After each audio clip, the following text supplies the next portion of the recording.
Welcome, everyone. I call the October 19th, 2021 regular City Council meeting for Bothell to order. I now invite you to recite the Pledge of Allegiance with me. Please unmute your microphone and turn off your video while we display the banner, and I'll give you a moment to do that.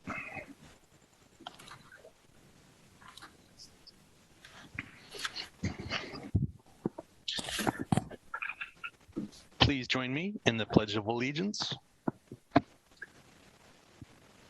I pledge allegiance to the flag of the United States of America and to the republic for which it stands, one nation, under God, indivisible, with liberty and justice for all.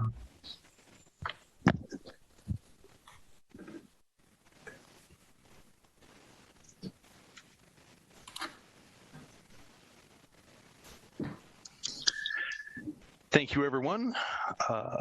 Before we move on to the agenda items, I'd like to acknowledge our remote meeting format. Proclamation 20-28 regarding open public meetings is still in effect. Therefore, this meeting will be held entirely remotely. Public comment will be allowed both in writing or verbally. Sign-up sheets were provided by the City Clerk's office via link from the agenda. The video of this meeting will be streamed live as well as recorded and available for later viewing on the city's YouTube channel. Before we do roll call, I just wanted to introduce everyone else that didn't have the chance yet to Robbie Sepler. He is the Assistant City Attorney, and he is here for Paul Byrne tonight in that capacity. So welcome, Robbie.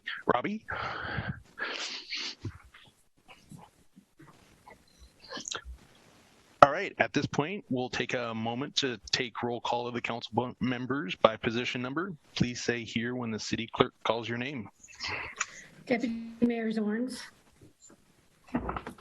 Councilmember Thompson. Here. Councilmember McCullough. Here. Councilmember McNeil. Here. Mayor Olsen. Here. Councilmember Geer. Here. Councilmember Agnew. Here. Thank you. All right, our first item is meeting agenda approval. Are there any changes to tonight's agenda? Councilmember Thompson. Thank you, Mayor.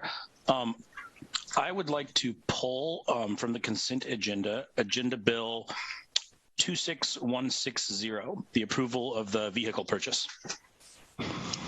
Which number was that? 21160. Okay. All right. Anything else? All right. We will move on to now a proclamation that we have for Arbor Day.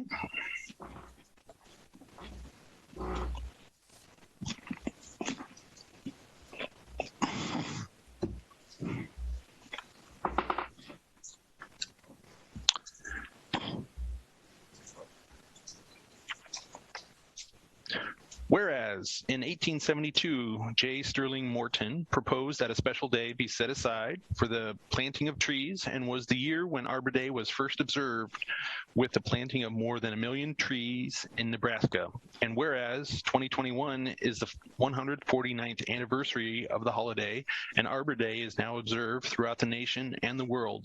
And whereas trees can reduce the erosion of our precious topsoil by wind and water, cut heating and cooling costs, moderate the temperatures, clean the air, produce life-giving oxygen, and provide habitat for wildlife.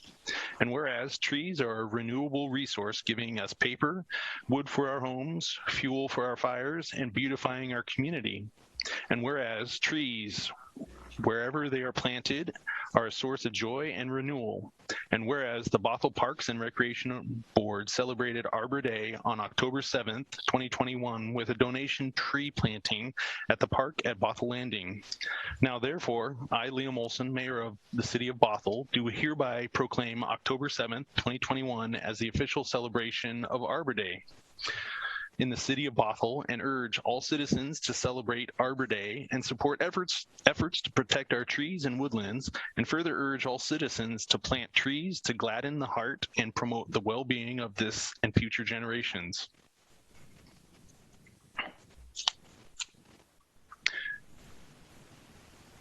So I believe we have Aaron Milner and Scott Purdy here today to accept this proclamation. So I see Aaron.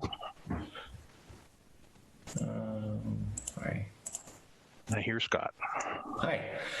2021 will be the 22nd year the city of Bothell has received this annual tree city recognition.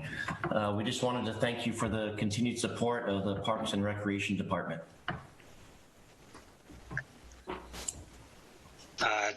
Unfortunately, traditional public gatherings to celebrate Arbor Day have largely been postponed and reduced in size due to the COVID pandemic. This year's event consisted of a small gathering of a donated giant sequoia tree at the park at Bothell Landing. We look forward to having a robust community Arbor Day event in the near future, and appreciate you issuing this proclamation. Thank you. Well, thank you both, and hopefully we can do the planting in person and have a large gathering next year. Great, thank you. Okay, on to public engagement opportunities.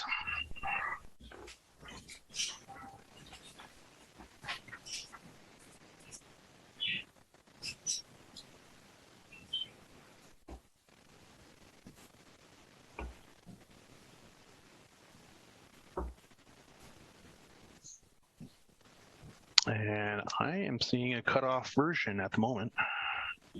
Left-hand side.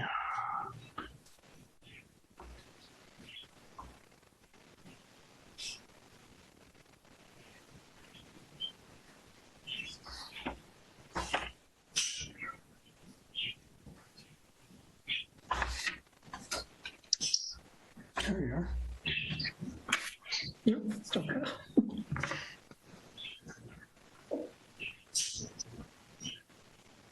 Well, most of it's there.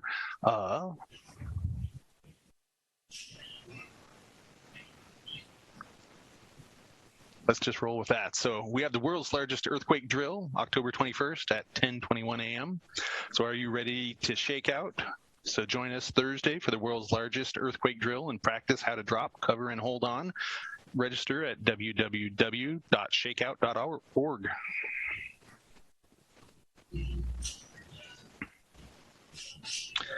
All right, on to our next item is our recognition of Shawna Pitts for her service on LTAC. So I know she's going to be joining, so I'll give her a moment to walk the hallway.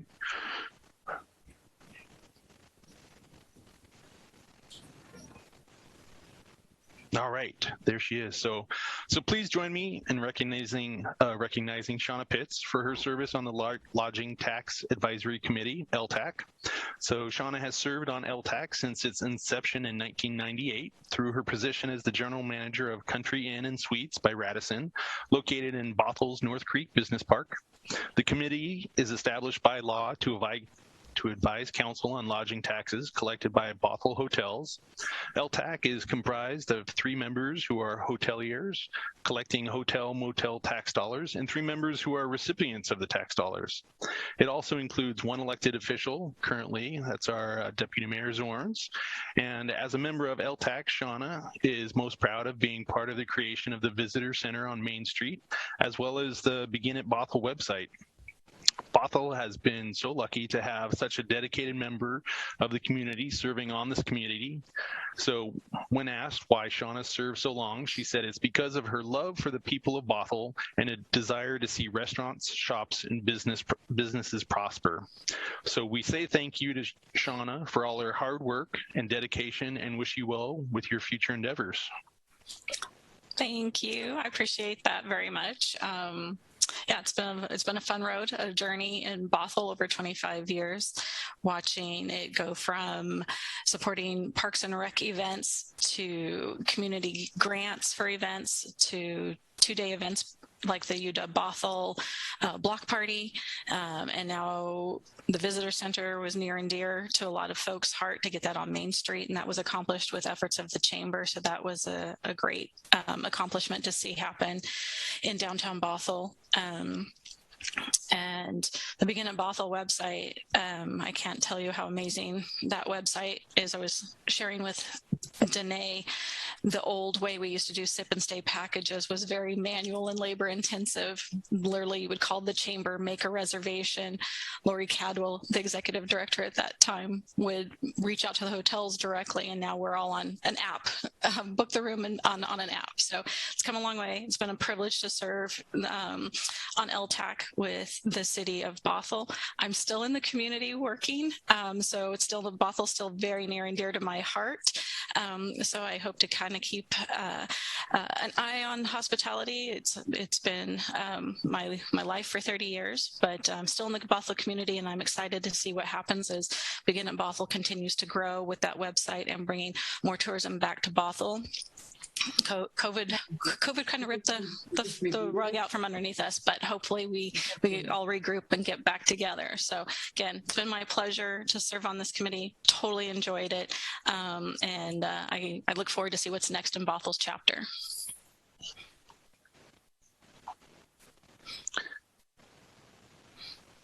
Well, yeah, that's that many years. I certainly hope you did enjoy it. So. So I imagine we have definitely a few members here that would like to say a few words. I know I just saw Deputy Mayor come in. Yes. Councilmember Dewar. Oh. Go ahead. I'm sorry. I'm on my phone and I have no way, obviously, to raise my hand. We're working through a computer glitch. I'm going to yield the floor to Councilmember Geer. I just have to say thank you for all your hard work for LTAC. You've been amazing and quite a brain trust for us. Thank you. Thank you very much. All right. Councilmember Dewar. Thank you. I never had the pleasure of serving with you on LTAC, but I was at a couple of meetings, and I know how hard you've worked to support our businesses and the community, and I just want to thank you for that dedication. I did 10 years on a board and commission. I can't imagine 25. That takes a lot of dedication and quite a time commitment. So thank you for your service. Thank you. I appreciate that. Councilmember McAuliffe.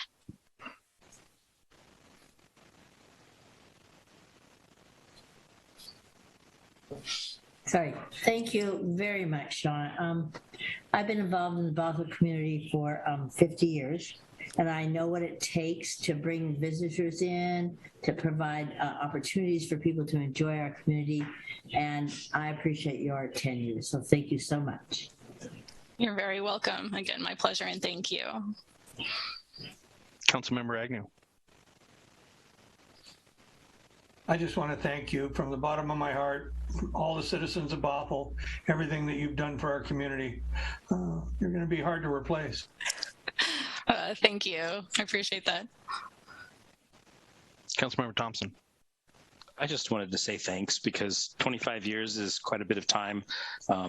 To put up with the glamour of serving on a Bothell board or commission, and just that much time in the limelight must, you've got something special. So thank you very much. Oh my gosh. Thank you so much. That was very good. Thank you. Councilmember McNeil. Thank you, Mayor. Shawna, I'd just like to echo the comments that have been made by the rest of council. And you set something in motion that's going to be around for a very, very long time in perpetuity for our community. And we are stronger for it. So thank you so much for your dedication and service on behalf of the Bothell community for 25 years. Thank you. I really appreciate that. Thank you. Very, very kind words. I appreciate that. Yes, definitely.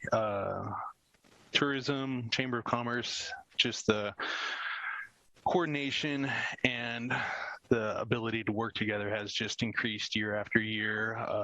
The product they put out, the events they hold, just have kept getting better and better, bigger and bigger. If it's not for that little COVID thing, would have been some fun and exciting things in your last couple of years, but such is life, and we appreciate all the years that you put in. Well, thank you all. Thank you. Appreciate the recognition. Again, I look forward to seeing the next step with Bothell as it continues after we get past this COVID thing. But great things for Bothell always. So thank you again.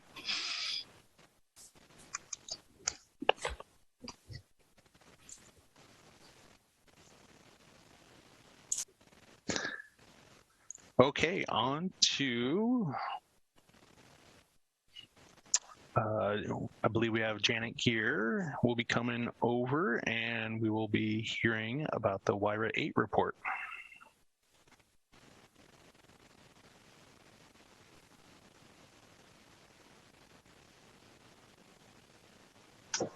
Okay. Good evening, Mayor and Council members. Tonight we have a presentation for you from Laura Urgensen, Technical Coordinator for the Lake Washington Cedar Sammamish Watershed, or WRIA 8, to discuss the recent synthesis of temperature and dissolved oxygen levels in the Ship Canal and its impacts on our local salmon populations. So I'll turn it over to Lauren, and then we'll take time for your questions. Thanks so much, Janet, and thank you to Deputy Mayor Zorns for the invitation. Deputy Mayor Zorns is the representative on the Lake Washington Cedar Sammamish Salmon Recovery Council. And Janet and Deputy Mayor Zorns invited me to come here today because I think many of you are probably familiar with the WRIA 8 and the work that we do. We are the lead entity for Chinook salmon recovery in the watershed. We work through an interlocal agreement amongst the 28 municipalities in the watershed to focus on coordinating salmon recovery activities. And I think many of you are also aware that there's two populations of endangered ESA-listed Chinook in our watershed, the cedar population and the Sammamish population. And the Sammamish population, your areas in Bothell is critical habitat for that population of salmon. And so I look forward to talking with you today about some work that we have been doing looking at Lake Washington Ship Canal and the Ballard Locks and the effects of temperature, dissolved oxygen conditions in that part of our watershed on salmon. And let me see if I can share my screen here. One moment, share screen, sorry. And can you all see my screen now? You don't see it yet? Not yet. Okay, 1 second. How about now? There we go. All right, excellent.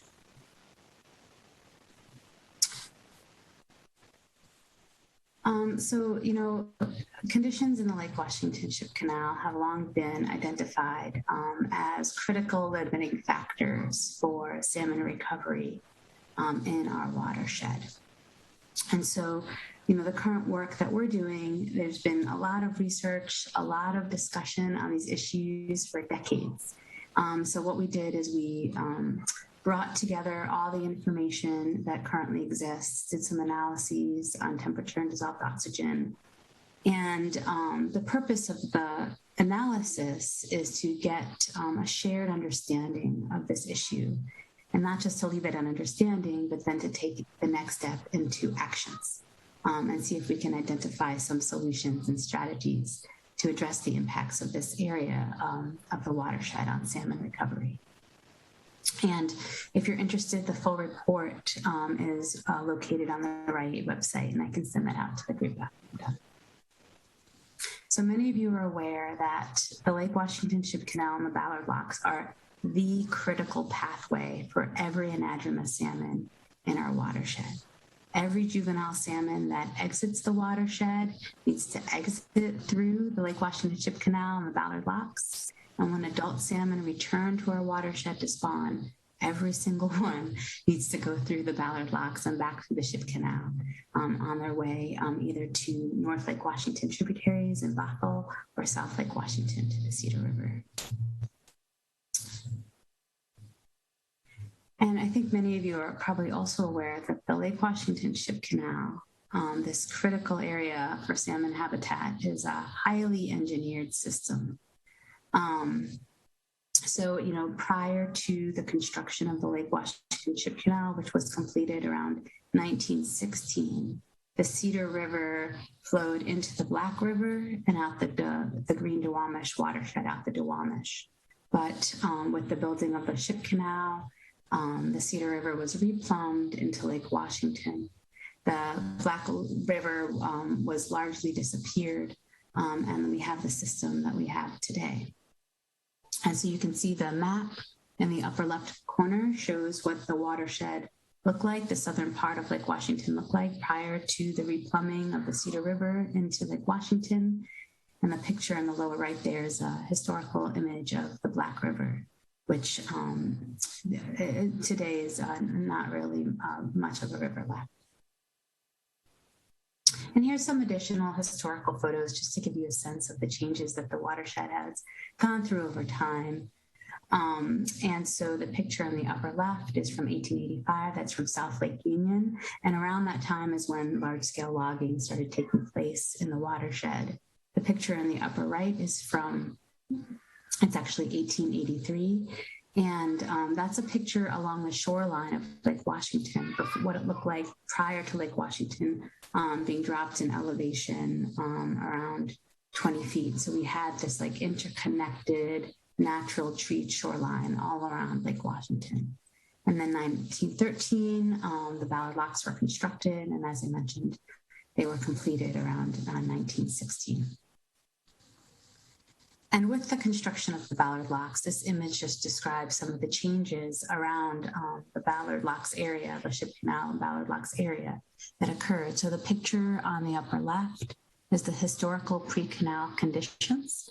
And you can see that Lake Washington was separated by Lake Union. They were not connected at that time. And then Lake Washington discharged largely into the Black River. And then with the construction of the Lake Washington Ship Canal, we have these two shallow cuts that were cut into the landscape that we know now as the Fremont Cut and the Mott Lake Cut.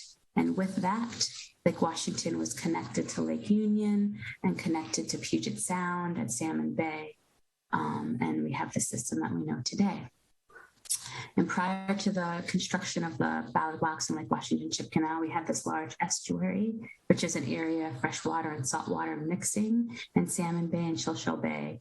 And with the construction of the Ballard Locks, that area of mixing was almost entirely eliminated. So we go very quickly from cool marine saltwater in Puget Sound and Shilshell Bay to freshwater just upstream of the Ballard Locks. And that's an impact potentially on salmon that are entering our watershed.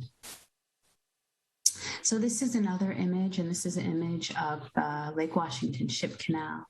And I just would like to point out a few things, right? And so one thing that you'll notice is that the Lake Washington Ship Canal is fairly shallow through most of its depth.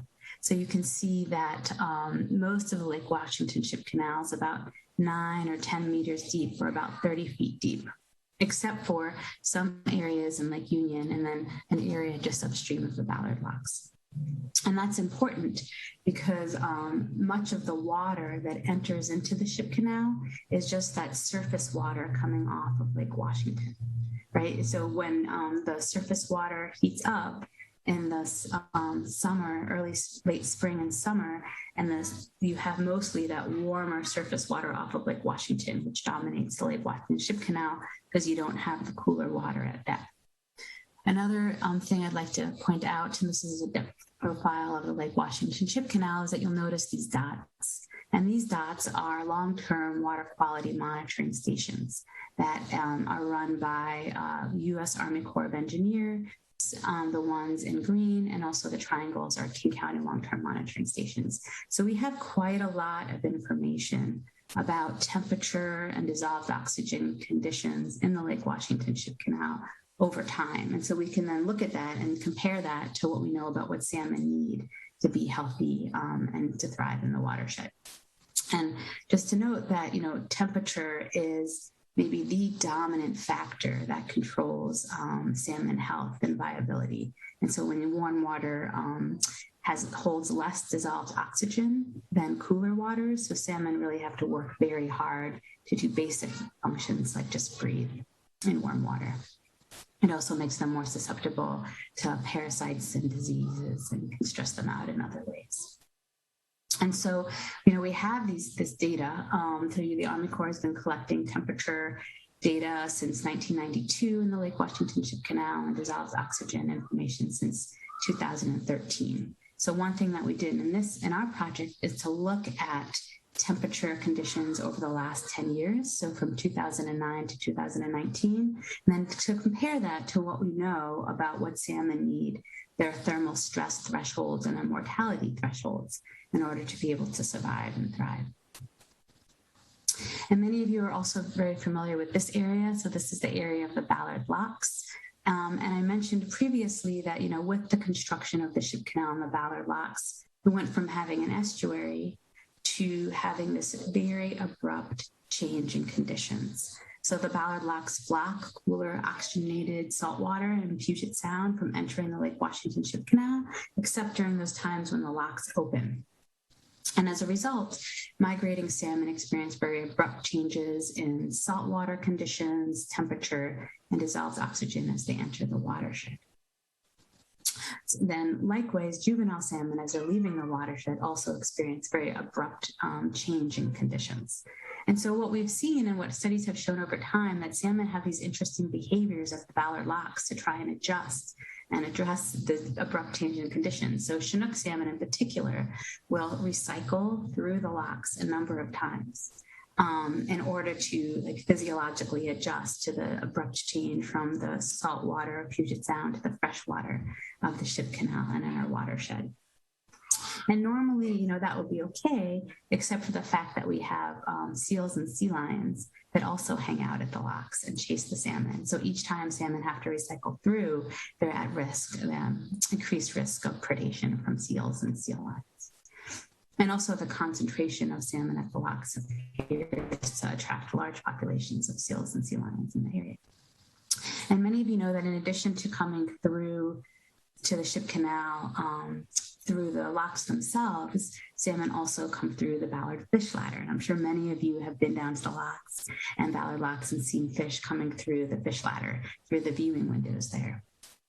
And something that I'd like to point out is that salmon's experience as they're entering the watershed through the fish ladder is a really good example of the abrupt change in conditions that they experience. And so, salmon enter the fish ladder in Shoal Shoal Bay, where it's cool, salt water, and then right upstream of the locks is a saltwater drain that pumps some of that cool water into the lower areas of the ladder. But then halfway through, you can see it goes from that darker purple to the lighter blue. Halfway through the fish ladder, that salt water is no longer diffused, and salmon go from experiencing, the cool water, marine water, to fresh water right in the middle of the fish ladder. And that can be an issue like this year in June when we have those very warm conditions in early June. We had some direct Chinook salmon mortality in the fish ladder as they experienced that shock of warm fresh water as they entered the watershed. And, I mentioned that a lot of the water in the Ship Canal is driven by surface waters from Lake Washington. So by understanding, what's happening with surface water temperatures in Lake Washington, we understand what's happening in the Ship Canal. And fortunately, we have decades of temperature data from surface waters in Lake Washington. So this graph shows you temperature conditions from 1960 to 2020. And you can see, and it shows the number of days that exceed 20 degrees Celsius, which is a temperature that is sort of at the upper limit for what salmon can tolerate and survive. And you can see that the number of days that exceed that threshold for salmon have been increasing over time. And we believe that this decadal trend of increasing surface water temperatures, we know that they're largely driven by air temperature. air temperatures. So, when temperatures increase in the air, it hits the surface of the water and temperatures increase over time. And it's a very direct impact that we see in our watershed from climate change, impacts on temperature and on salmon. And people often ask how long are salmon actually even in the ship canal? And we know that salmon travel in the ship canal in the order of hours to days, except for a few areas. And so except for the area just upstream of the Ballard Locks. I remember I mentioned that saltwater drain upstream of the Ballard Locks. So Chinook salmon will hang out in that cooler pocket of water just upstream of the Ballard Locks for up to 50-something days, waiting for temperatures to cool. And then juvenile salmon will hang out in South Lake Washington for up to a few weeks. And so if we look at those two areas within the ship canal, that area just upstream of the Ballard Locks and that area in Lake Union, and I told you we brought together data from King County and the Army Corps over a decade, you can see that picture on the left shows you temperature conditions just upstream of the Ballard Locks. And we identified in the graph temperatures at which there's sublethal stress impacts to salmon, and then temperatures over which it's a migration barrier, immediately lethal for salmon. And you can see that temperature conditions are in that sublethal impact and going into that migration barrier lethal impact for a lot of the May to September salmon migration window. But one of the reasons why salmon might hang out in that area upstream of the Ballard Locks is because dissolved oxygen conditions are healthier for them there. And also just to point out that Chinook salmon, which is the Endangered Species Act listed population in our watershed, come into our watershed in July through August, which is the warmest time of the year. And now here again, if we look at Gasworks Park, which is the station within Lake Union, we can see that temperature conditions often exceed that stressful level for salmon, except at depth. So that blue line here is that, remember I said there's just very few deeper areas where cool water can reside in the ship canal. And so that's that blue line here. But unfortunately, within Lake Union, at depth, we also have very low to no dissolved oxygen during that same period. So Lake Union can't provide that type of thermal refuge for salmon that it would otherwise. And here's just this picture on the right is another way of looking at that data in South Lake Union. And so the picture on the top shows you temperature conditions, and the picture on the right dissolved oxygen. And you can see that area for salmon, there's like a temperature dissolved oxygen squeeze, leaving very limited space for salmon to have, conditions that support their health and survival in Lake Union over time. And when we did an analysis, we found that up to 92% of surface water temperatures exceed temperatures that are healthy for salmon, and up to a quarter of the time over that decade between May and September, they get into that migration barrier and lethal range. But there is some potential for some cool water refuge upstream of the locks and in Lake Union if we can overcome some of the other habitat barriers in that area. And this is just to say that, when we think about temperature impacts to salmon, we think of direct impacts. I mentioned that they get stressed out.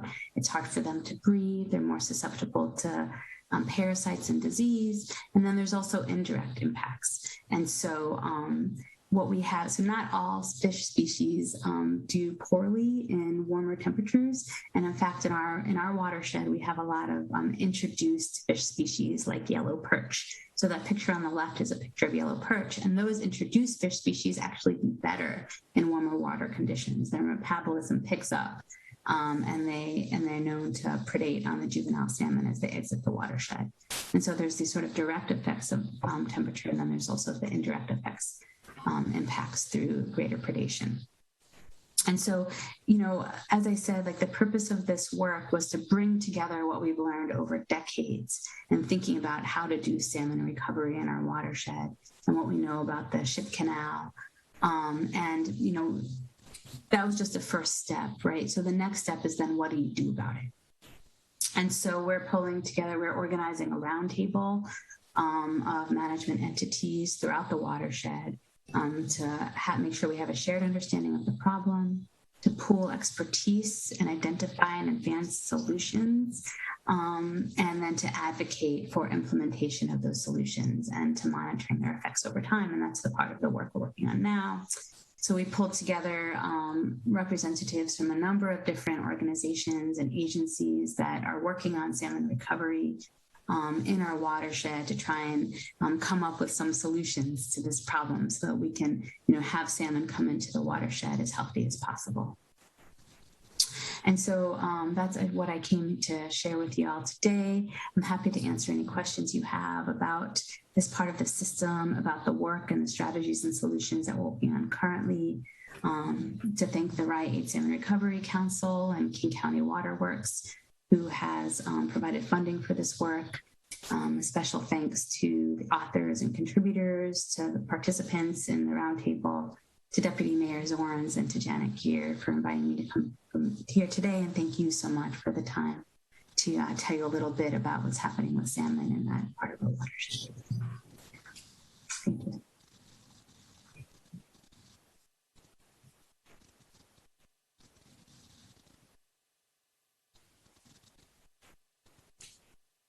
Yes. Councilmember Geer.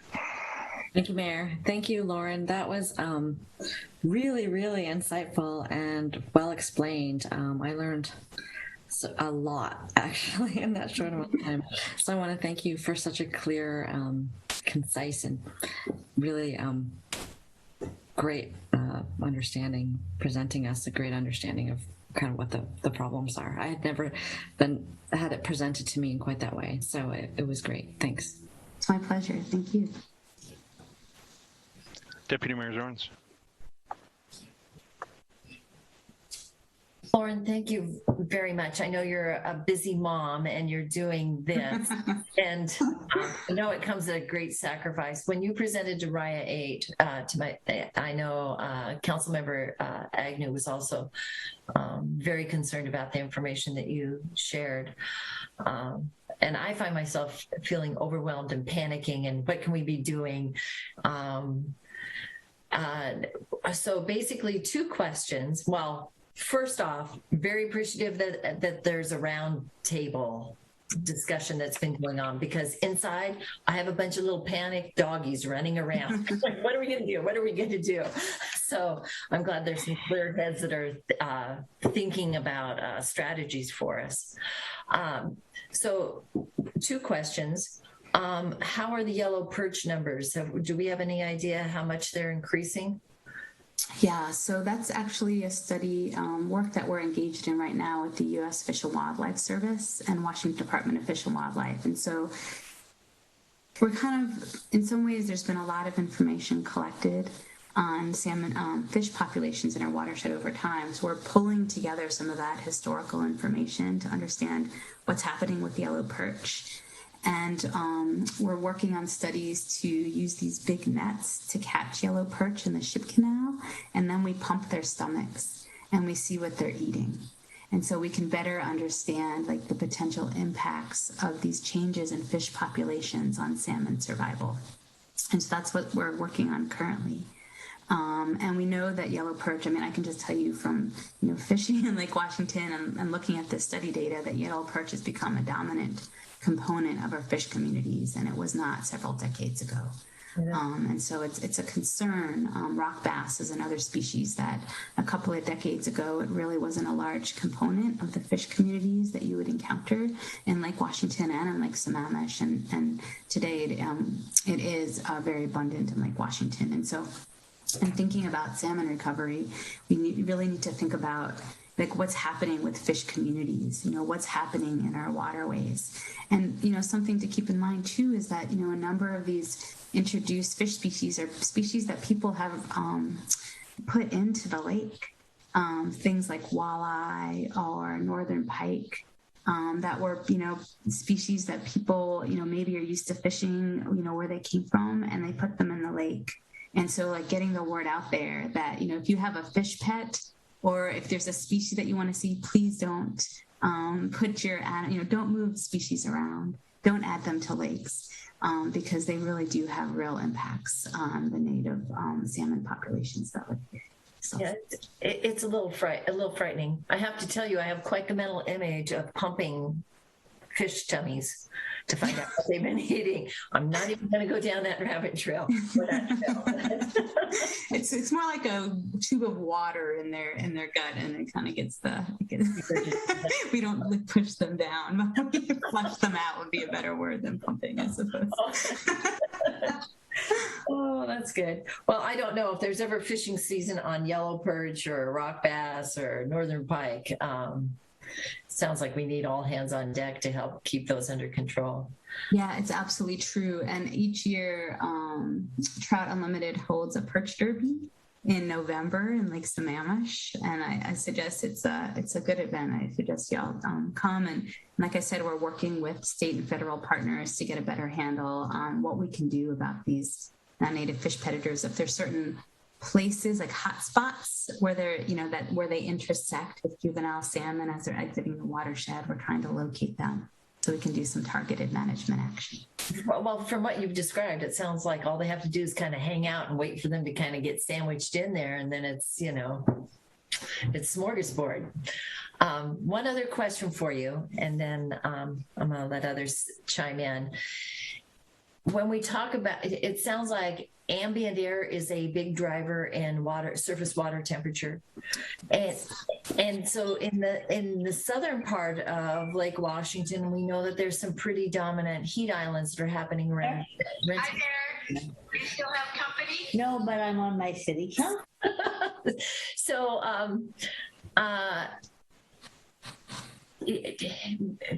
are heat islands a big piece of heating up that ambient air before it goes into our collected water areas? How much should we be guarding against becoming a heat island just purely for our watershed? Yeah, that's a great question. And my understanding is that the data we have suggests that it's overall climate-related increases in air temperature that are primary driver of those surface water temperature changes that we're seeing, more so than individual heat islands. Okay. I would also say, so this is like where what I often will tell people is that we are seeing direct effects of climate change currently in our watershed and its effects on salmon populations here. And so, and because we have these decades of water temperature change over time, we can really see those patterns. That's one thing. And the other thing is just thinking about going back to your predation question, I just wanted to mention briefly that when we think about predator effects on salmon, we're thinking about two things. It can feel really overwhelming if you think you have to remove all the yellow perch. So we think about not only the size of the populations, but also predation efficiency. So one thing we know is that the conditions in our watershed also make predators more effective. And so a big impact on that is artificial light. And so it used to be that these predators would mostly eat salmon at dawn and at dusk. And now what they see is they see predators eating salmon throughout the entire night period, because it's almost like it's like perpetual twilight in our watershed because we have so much ambient light at night. So we're also doing a lot of work to better understand these lighting hotspots and lighting impacts so that we can, I think that feels like something that we can do, as people that live in a watershed is, have light when you need it, how you need it, to have covers over your light so it's not shining up into the night sky, and to make sure you have a certain color temperature of your light so it doesn't create that twilight effect all night long. So that's something else that we're looking at, and like some direct actions that we can take to benefit the situation. Yeah, that's really helpful to know. So thank you. Thank your family for sharing you with us. It's my pleasure. Thank you again for the invitation. Thank you. Councilmember McAuliffe. Thank you. And Lauren, thank you for your dedication. I mean, you amaze me. I do half of what you know. So excited to hear what you are doing and the work you're doing. And I know you might not be really focused on this area, but I have to ask you a question regarding Lake Washington, through our slough to Bothell to Redmond and on. Is there anything we need or can do to restore that? The Sammamish Slough. Yes. Yeah, so we think a lot about that. So the Wayne Golf Course work that you all did was like, it's exactly the type of actions that we need, because it's very hard to heat the entire Sammamish Slough. But if we can provide these pockets of cool water refugia for salmon to duck into on their way, it's absolutely critical. And so, you all are already doing tremendous work to benefit the watershed. And it's tricky. We're looking also into temperature impacts, the impacts of milfoil on the conditions in the slough and things like this, and we're trying to tease that apart. We're doing some work right now to understand the impacts of that plant that's all over the bottom of the slough, milfoil and Elodia, to understand how that's impacting conditions and how that's impacting fish communities and what we can do about that as well. Well, I just want to tell you, I totally appreciate that.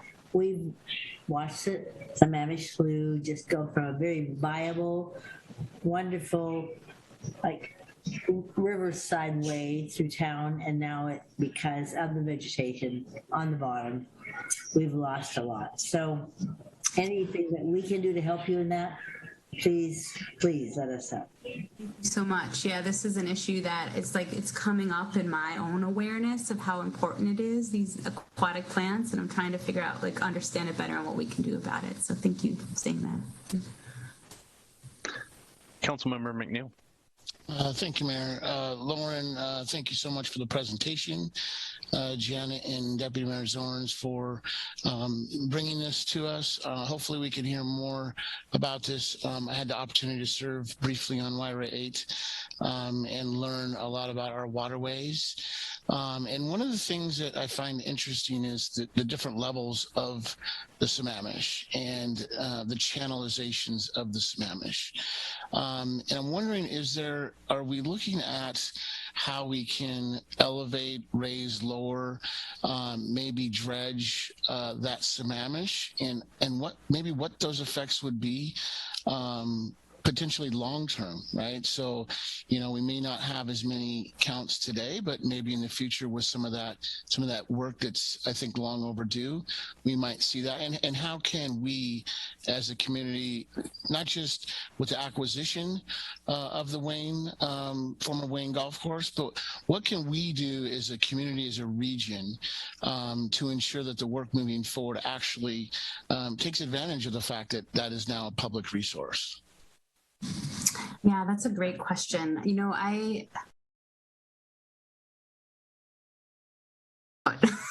The dredging issue and the accumulation of sediment and the issue of aquatic weeds and it's something that, so there's studies of right now in Lake Sammamish that have removed areas of because okay, so having keep additional sediment there, right? It's one of the reasons why there's a need for more dredging. And these plants also, are known to have impacts on increasing temperature and reducing dissolved oxygen, and then creating basically nursery habitats for these invasive species that eat salmon. And so there's a study right now going on to see if we can effectively remove these plants, and then how that impacts the local environment. And so I'm really looking forward to understand, to really thinking through how we can do that, because this is not the type of thing that you do once, right?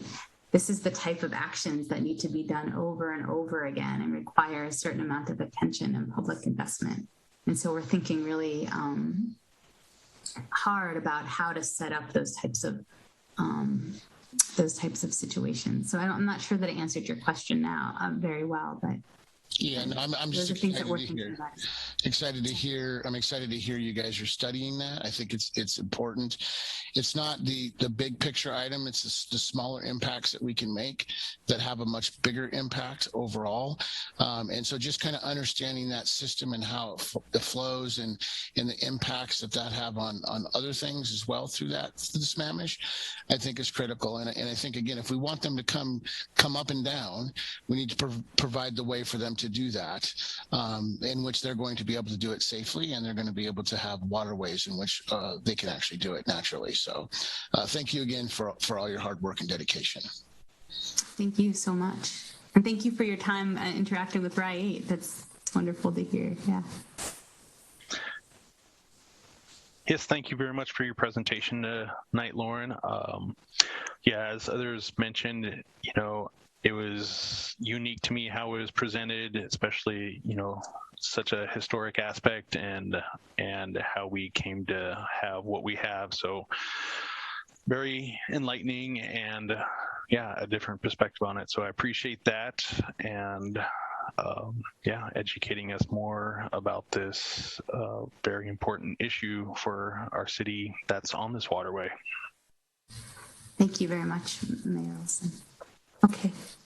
Thanks again for your time. It was lovely speaking with you. Have a great evening. Thank you. Bye. Have a great evening. All right, on to our next item. We have a city manager recruitment update with our human resources director, Matthew Pruitt. Good evening, Mayor and Council. I'm going to share the screen here, so avoid the awkward silence just for a second.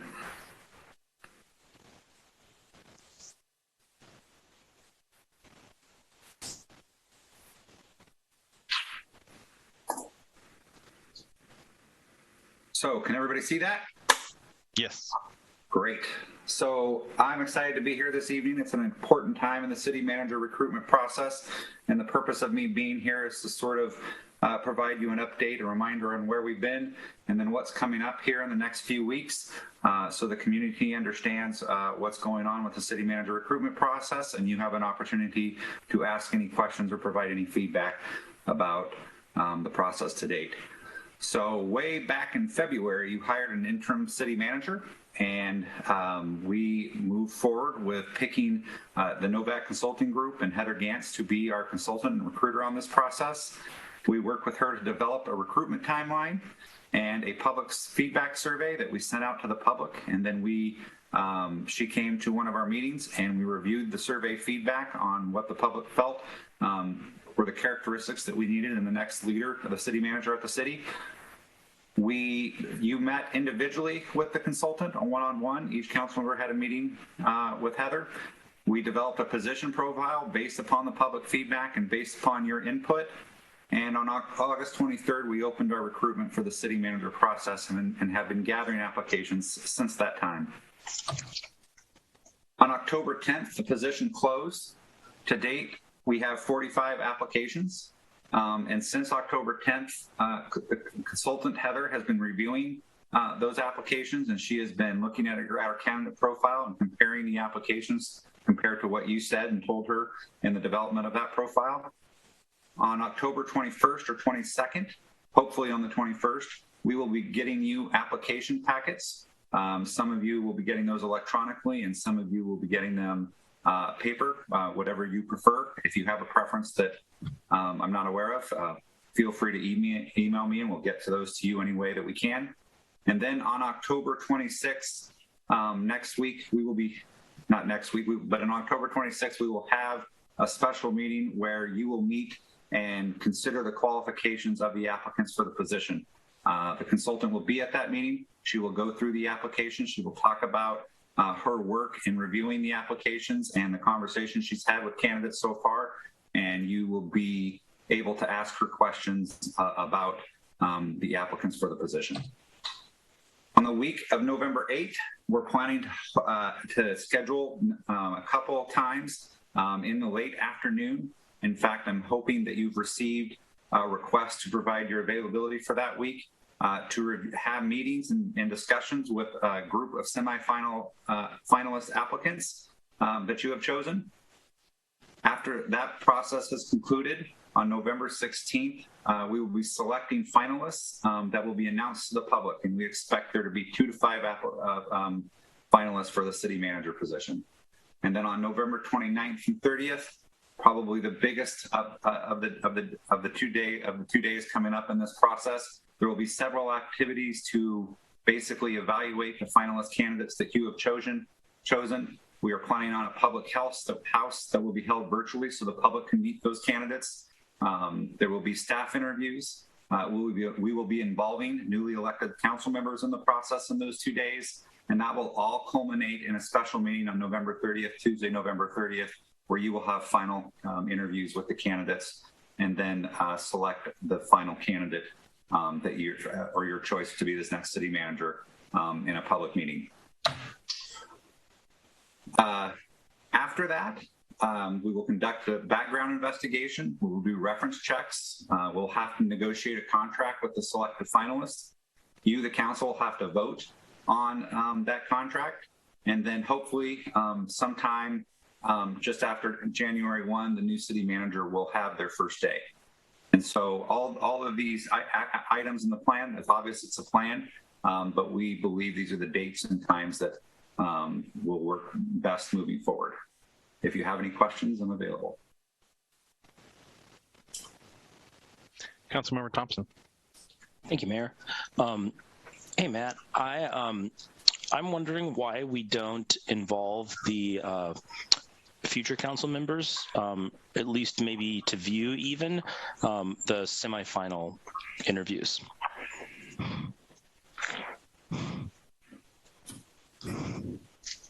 So I will contact the consultant and discuss that with her. One of the concerns is that those are planning to be in November 8th, and we're not entirely sure that we will know the results of all the elections by November 8th. But I'm sure there's several mechanisms if we're not involving them in the actual meetings on that day, to at least involve them in that process so they have an understanding of what occurred. Does that sort of satisfy what you're asking? Yeah. I mean, basically just, if we have new council members coming on board, I mean, quite frankly, I think they should be as comfortable with the process that we've done and involved early in it as possible, because we're going to have a new council next year, and the healthier we can start things off, I think the happier we will all be. And I am intimately familiar with the fact that some races may not be decided by then, but we can play that by ear. I don't know what the rest of the council thinks about it, but that's my 2 cents. Councilmember McAuliffe. Thank you. My question is, we will, on November 29th, have the opportunity for the finalists to meet with city leadership and the community. How will you be contacting and notifying the community of this opportunity? That's a great point and a great question, Councilmember McAuliffe. A lot of what will happen on those days will depend on how many finalists the council selects and how many people we're talking about. So it's hard to specifically plan what will happen on those 2 days until we have more information. But I suspect that we will do the similar activities and the same activities that we did earlier on the process when we went through the public survey, in the sense of we will use social media to advertise that. It will be on our city website. We will contact folks we know in the community, various organizations and groups, to make them aware of that is occurring. But my assumption is that I will be working closely with the assistant city manager and the communications officer to make sure we are getting that information out as broad and wide as possible so everybody has the opportunity to attend and take part in that process. Thank you. I think that's critically important. And I know you do a very good job with the survey, with the chamber, and contacting, but I just want to emphasize how important that is for us. Absolutely. I appreciate that. Thank you.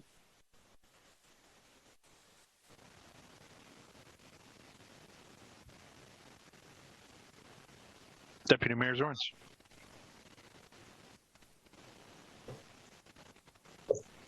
I'm thinking out loud here, and I'm not trying to tell you how to do your job, Matt. So, okay. I'm just remembering last time. No, I'm sorry, but I remember last time we had our city manager. It was so invaluable to just meet in City Hall and wander around and get to know the other candidates. So I would imagine what you're going to do is for each of the finalists, you're going to have a little profile that the public can look at, kind of get to know who the candidates are ahead of time, right? And then an opportunity to maybe submit some questions. I don't know how you're going to set it up, but COVID's making your job hard. And thank you for doing, navigating this really tough process. No, I appreciate it. The good news about that is that I actually won't be doing it. We've hired a consultant and she'll be helping. That's true. And I will be putting a lot of that work on her. We had an extensive conversation about this, Aaron and I, when we last met with her, because this was a concern that we had. How do you do this in a virtual environment? She assured me that this is something that they have become really good at, that they have done on several occasions with various cities that they have hired city managers for in the recent future. But I will submit both of those ideas about having an opportunity for people to submit questions ahead of time and providing profiles to the candidates. I bet that's part of her process already, but if not, I think those are great ideas, and I will let her know about them. Well, thank you for that. But if she's got a system that works well, don't want to throw a wrench in it. Absolutely. I hear you.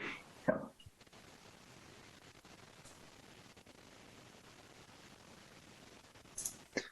Well, great news, Matt, that we got 45 applicants to this position. So I feel very strongly that we will have a great panelists or a group of finalists here for us. And yeah, excited to keep this process moving. Unless there's anything else, I'll wish you good night. Great. Thanks, Matt.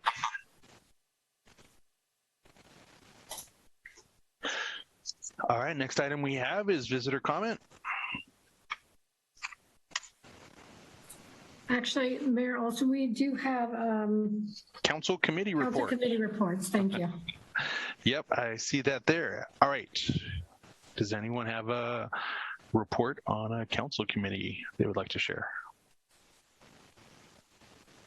Councilmember McNeil.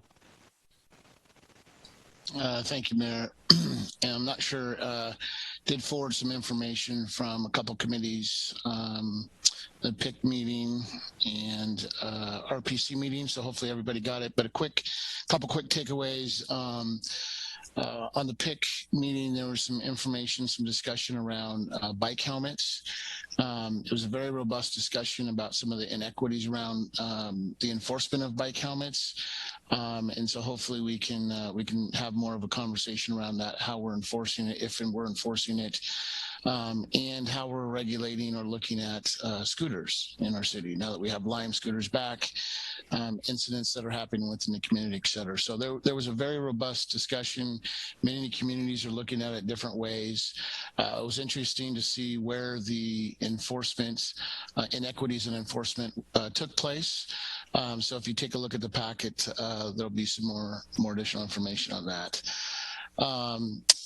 Another thing that came up that hopefully we as a council and in our future council will continue to do is to volunteer to be on boards and committees for Sound Cities Association, SCA. They're looking for folks to volunteer to be on those committees now. So if there's a committee of interest, just take a look in the packet. And there's a bunch of different things that you can get involved with. So that's a great opportunity to go out and do work regionally and hopefully bring some awareness to the needs of Bothell. Upcoming issues that we're going to be working on are an economic recovery, sheriff's office reforms, equity and inclusion, very robust discussion around equity and inclusion again. Metro Services long-range plans. We all know we've heard updates from Councilmember Thompson and Councilmember Geer on some of the things that are missing on 405, but understanding how that, the long-range services and things at Metro and Sound Transit and community transit for that matter, how they affect us here in Bothell, being a hub would be important. Affordable housing and homelessness, another big topic that's being talked about regionally, development of clean water plan, emergency management coordination. So a lot of very robust discussions, a lot of work, a lot of issues that we're facing right here in Bothell, other communities are facing across the region. And so, maybe we can do our part and reach out to other leaders in other cities, see what they're doing on some of these issues and how they're affecting them and just collaborate in a regional approach and then hopefully bring that back and make our community that much better. So, but hopefully everybody got the information, and if you have any questions, do feel free to reach out and love to chat anytime. Great, thank you. Seeing none other, on to visitor comment now. Thank you, Mayor Olsen. We received 3 requests to speak live tonight. The first one is Erica Olsen. So if you give me just a second, we'll get her handled in.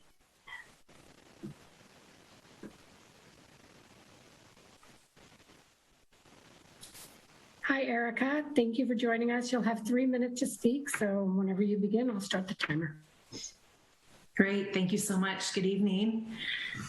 So my name is Erica Olsen. I'm here as a member of the Bothell Library Advisory Board, and I have a brief update for you about 2 programs. The first is Study Zone Plus. This is an online resource for students in grades K through 12, offering free homework help, access to librarians, language and reading support, and also social activities. During the 2020-2021 program year, Study Zone Plus had 3,411 online student visits via Zoom. Kids can log on to Zoom using their computer or tablet or smartphone, and they can also dial in by phone. They can do that anytime during the open hours, which currently are Tuesdays, Wednesdays, and Thursdays 4 to 6, and on Saturdays from 3 to 5 p.m. The 223 Study Zone Plus volunteers have provided a total of 9,294 hours of academic support. And during their visits, most students were using 2 or more services. They might work with a tutor for 30 minutes and then perhaps move to a math club class for an hour and perhaps join a talk time room for 20 minutes or so. The months with the highest number of visits were August with 819 and July with 924. All the information about Study Zone Plus is available at kcls.org/StudyZonePlus. The other program I have a really brief update about is the Rent Smart webinars. These are free online sessions, and they're offered through a partnership with Solid Ground, which is a local housing advocacy organization. Julia Gibson of KCLS has presented a total of 18 Rent Smart webinars. They have an average attendance of about 9 people per session. Upcoming topics include requesting repairs, breaking a lease, dealing with pests, and navigating the housing search. These webinars can be quickly found using the search function on the upper right at kcls.org. Choose events from the drop-down menu and type Rent Smart in the text box to find those upcoming sessions. And there are some in Spanish as well as in English. Thank you. Thank you. Next up, we have David Leviton.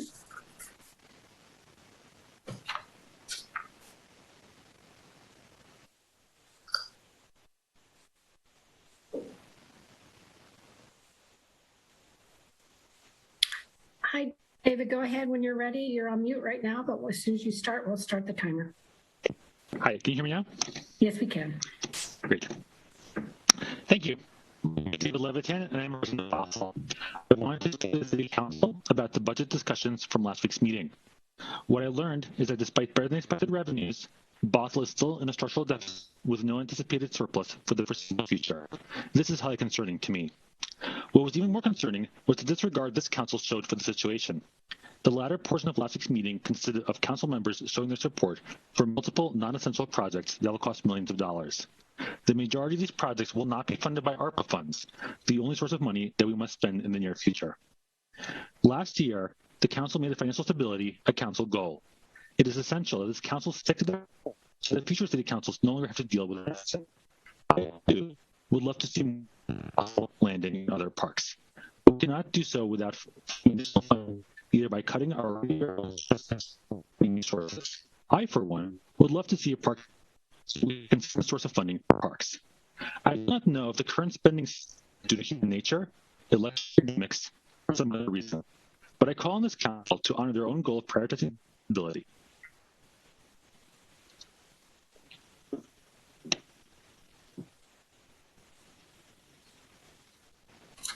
Thank you, David.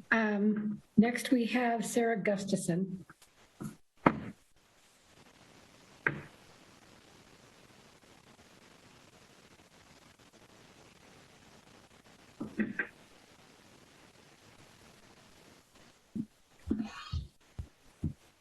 Hello. Hi, Sarah. Go ahead whenever you're ready. You have 3 minutes. Thank you. Good evening, Council. My name is Sarah Gustafson. I live in Norway Hill.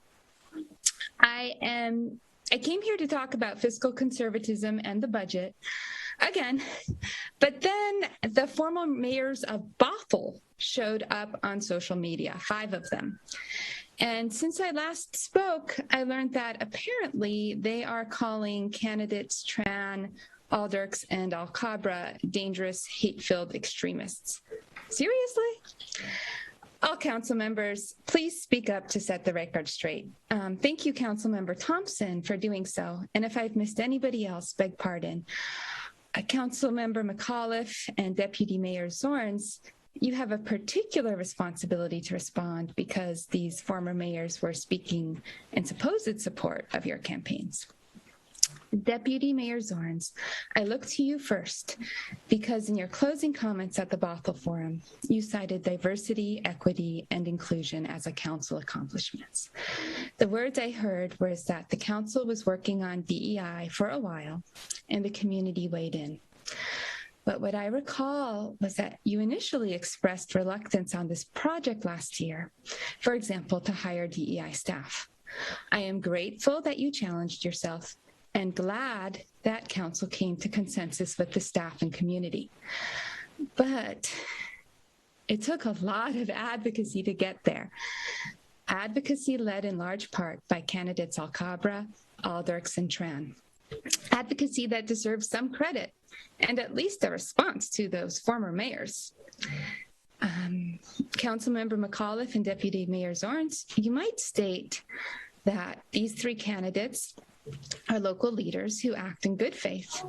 They've used the democratic process to achieve positive changes, which after much thought, you both have decided to support. You might also add that you have deep disagreements with these candidates on policing, protests, and the pace of change. But this is a campaign of ideas, not of fear-mongering former mayors of Bothell. So back to the budget. I really can't talk on this today, but please listen to the other commenters, especially on the council goals. I know that this process was flawed and these goals might not be as valuable to you as council members, but they are important to me as constituents. I think they were well done. So until next time, please take care of yourselves, think hard, have a great evening. Thank you. Thank you. That's all I'm showing, Mayor Olsen. If there's anyone else in the audience that would like to speak, please use the raise hand function. Give them a moment to do that. Not seeing anybody else, Mayor Olsen. Thank you very much. Then we will move on to our consent agenda. And so we had AB 21-160 pulled by Councilmember Thompson. So, Councilmember Thompson. Yeah, thank you, Mayor. I wanted to talk about this because I had some questions about the function of this role and the need for a really big truck. I mean, we just got a presentation about what climate change is doing to salmon habitat, and I feel like we owe it to the community, both local and global, to do everything we can. So I'm just wondering why that position needs an F-150 and not something that is going to be a lot more efficient.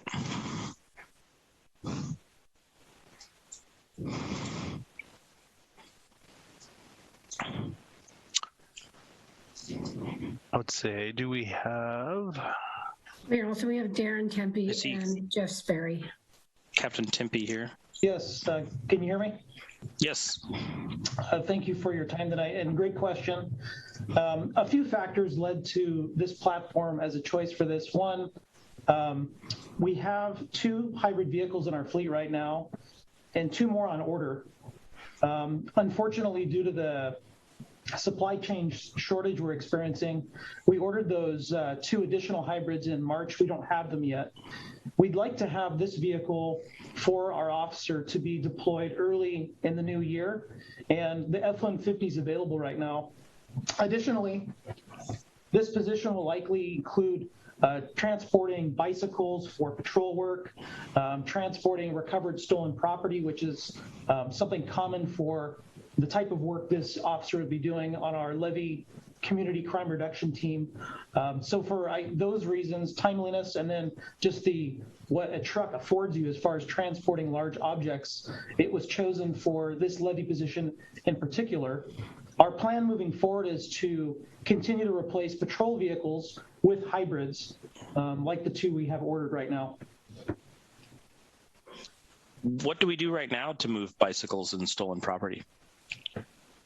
Currently, we either borrow a truck from maybe Public Works, or if, depending on the entity we're recovering it for, maybe they have a truck we can use. Bicycles right now, we deploy just to the kind of a radius around the PD. We have not taken them, to the, I would say, the opposite end of the city. The truck would afford us the ability to take them north, take them up to some of the parks up north. So currently, we don't take the bicycles farther than we ride them.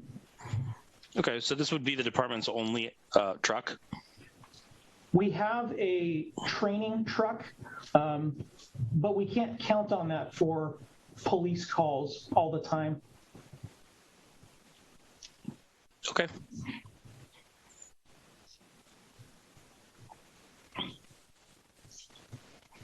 I have no more questions. Councilmember Geer. I'm guessing Councilmember Thompson is forgetting. I move the recommended action. And I'll look for a second. Councilmember Thompson. I'll second it. Thank you very much. So we have Councilmember Geer making a motion to approve the purchase of 1 vehicle from Bud Clary Ford in the amount of $37,953 plus applicable Washington sales tax. The tax estimated at 8.4% or $3,188.05 per Washington State Procurement Contract number 05916, with a second by Councilmember Thompson. Any discussion on this item? Seeing none, City Clerk. Please say yes or no when I call your name. Deputy Mayor Zorns? Yes. Councilmember Thompson? Yes. Councilmember McAuliffe? Yes. Councilmember McNeil? Yes. Mayor Olsen? Yes. Councilmember Geer? Yes. Councilmember Agnew? Yes. Passes 7-0. Thank you, everyone. So that brings us to the balance of the consent agenda. Councilmember Geer. I move we approve the consent agenda. Councilmember Agnew. I second that. Thank you. So We have a motion by Councilmember Geer to pass the consent agenda as presented with one item that we previously approved, and with a second by Councilmember Agnew. Any discussion on this item? Seeing none, City Clerk. Please say yes or no when I call your name. Deputy Mayor Zorns? Yes. Councilmember Thompson? Yes. Councilmember McAuliffe? Yes. Councilmember McNeil? Yes. Mayor Olsen? Yes. Councilmember Geer? Yes. Councilmember Agnew, sorry. Yes. Thank you. Passes 7-0. All right. Thank you, everyone. On to our next item. We have a public hearing, AB 21-161, consideration of ordinances establishing the 2022 user rates for water, sanitary, sewer, and storm, and surface water utilities, clarifying sewer utility billing processes, and adopting the King County Surface Water Design Manual. So I'll now open this public hearing. And I believe we will have Boyd Benson here to present on this topic.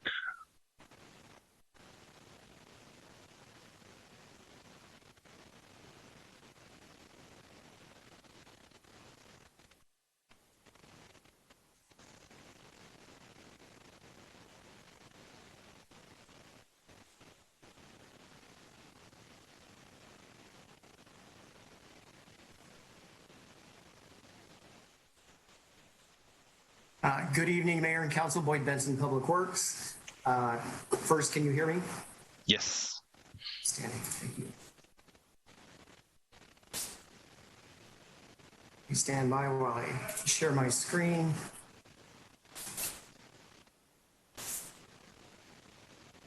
Can you see my screen, please? Yes. Outstanding. Once again, good evening, Mayor, Deputy Mayor, City Council. Boyd Benson, Public Works Utility and Development Services Manager. Tonight, we'll be presenting some information for the proposed 2022 sewer, water, and stormwater rates. We have with us tonight also Tage Acker with the consulting firm FCS Group. FCS Group is a financial consulting group that assists cities with budgets and rates. So a quick overview of our annual rate evaluation. We evaluate utility budgets throughout the year, and we are on track with planned and proposed expenses and revenues. It's also looked to see if we need to make any adjustments, including rates. The goal of the adopted budget is to make sure that we have, the goal of the rates is to make sure that we have sufficient funding to ensure long-term financial viability of each utility. This is important. We work diligently to make sure that we effectively use each dollar we have within the utility. We need to ensure daily operations. This varies from checking water quality, required maintenance, making repairs, and also to fund projects such as capital projects such as the Sunrise Water Main Replacement Project. These are both very important to make sure that we can provide adequate service to our constituents. You'll also see tonight an update of the COVID-19 utility revenue forecast. This was completed in 2020 during the height of the COVID pandemic. It also was completed to help support the 21-22 budget evaluation. So you'll hear from Tage about that. We are recommending a 6% increase for storm, sewer, and water. This is higher than the 2.5% increase that we had as a placeholder in the 21-22 budget. We think it's very important to make sure that we can ensure our utilities are funded appropriately, and we'll share some more in a minute. Real quick, an overview on the impacts and actions that staff took as part of the COVID-19 pandemic response. When we developed the 2021 and 2027 capital facilities plan, deferred projects as possible. This was in anticipation of lower than expected revenues with the change in use from COVID-19. So what you'd seen back with the capital facilities plan is we deferred standalone non-critical projects. These are projects that we could safely move out on the horizon with respect to timelines. We also have some transportation projects that were deferred, and the underlying utility projects associated with those were deferred as well. We, however, did not defer critical projects. These were lift station improvements, water quality improvements, and the rest. These were critical to make sure that we can provide continued service. We also minimized the 2021 proposed or the 2021 adopted rate increases. We'd identified early in the budget process that some of our funds required additional revenue. However, we reduced those rate increases as much as possible to decrease the impacts to our users. We had a 6% water increase or 6% increase in water, 5% in storm, and 3.5% in sewer. Boyd, this is Laura. Sorry, I'm going to interrupt you a little bit. We're getting a lot of static from you, so I'm wondering if you turn off your camera, if that'll help a little bit. We can test that. I will do so. Thank you so much. Thank you.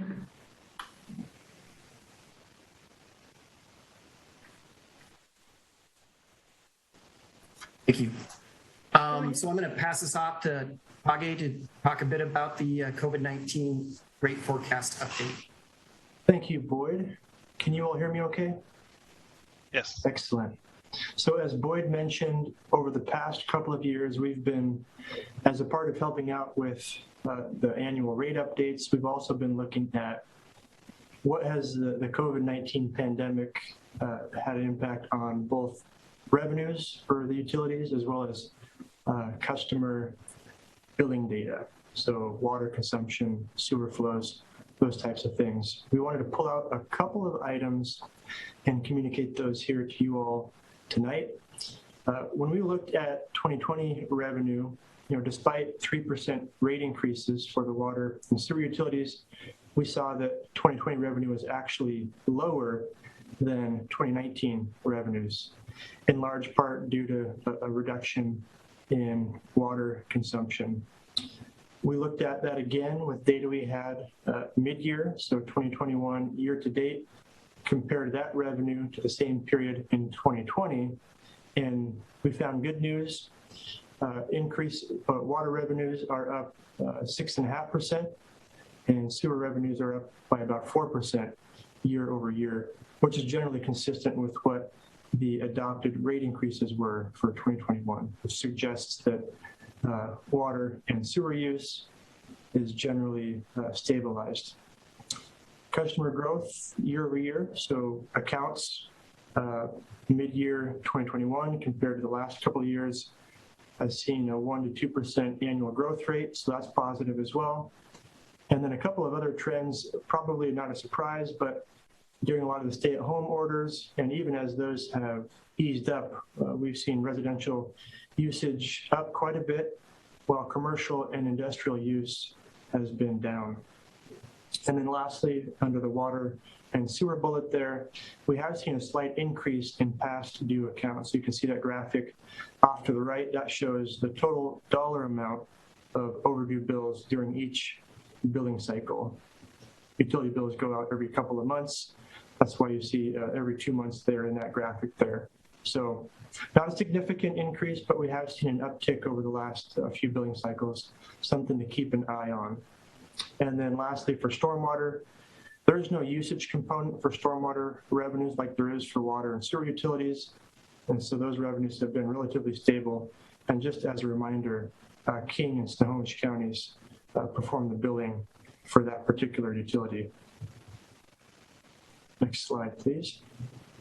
And before we get into the meat of the presentation, just wanted to provide a brief overview before handing it back to Boyd. In general, utility rates are set to cover the cost of providing service. There's both operating and maintenance costs, as well as capital costs. Your operating and maintenance costs, sometimes referred to as O&M, are typically more predictable and stable from year to year. These are costs related to personnel, wages, salaries and benefits, supplies and materials. For your water utility, for example, that includes purchased water from Seattle.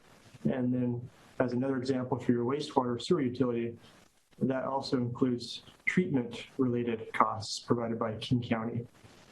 On the capital cost side of things, that typically includes one of two types of costs: regular routine repairs and replacement to assets that you already have, or expanding or upgrading your system in certain ways. So those tend to be a little bit more variable year to year, depending on how many projects are in the capital facilities plan and how large those projects are. And I'm going to hand it back to Boyd, and he's going to kind of walk you through the recommendations for the utility rates. Thank you, Tagi. I'm hoping I'm a little more clear now. Everything's turned off. So once again, we try to balance our revenues and expenses over the long term. There are fluctuations where we may have excess funding that can be utilized and for future projects, and times where we have very little available resources. So for expenses, as Tagi discussed, we have our restricted reserves. These are municipal code mandated reserves to make sure that if we have capital or operational issues, we can cover those costs. Our day-to-day operations, system improvements, capital projects, and then wastewater treatment and potable water purchase. And this last expense is something that is obviously in our control. For revenues, we have user rates, we'll be discussing in a second. Capital facility charges. This is not anything that we're asking for action on from council tonight. This will be presented in November, but we wanted to let you know that we're looking at the development share of making sure that our utilities are strong. So we'll be giving you a preview of that. And of course, grants and loans. We aggressively seek grants. Loans are also important. They help spread one-time costs over a longer time period. So it makes our financial outlook a little more stable. Once again, our goal is short and long-term utility health. We like to use a single-family residential home as an example. We all have power, water, sewer in our homes. We take them for granted until they fail. So we want to make sure that we pay for our rates, and that's just like we do with utilities. Our goal is to make sure that we maintain our system to the best possible degree. It's something that if we keep our utilities in good shape, we will avoid expensive incidents such as water main breaks or sewer backups, just like in your home. And we try to complete the major improvements. We don't wait until the roof falls off before we make sure to fix it. Otherwise, we have water damage in the roots. And this helps us avoid issues such as associated with just regular outdating of infrastructure. And the last one is we have regulatory requirements. We must meet state regulations. We have reporting requirements to make sure that all these utilities are functioning as mandated. So going into our water utility, on the right, you'll see a graphic. Our water service area is generally the King County portion of the city. We are required to provide reliable, healing water at sufficient pressure and flow to accommodate normal use, but also fire flow.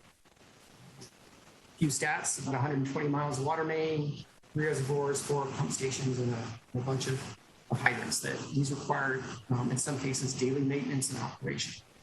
So for the rate considerations for 2022, there is no increase in water wholesale purchase price from SPU. We're very thankful for that.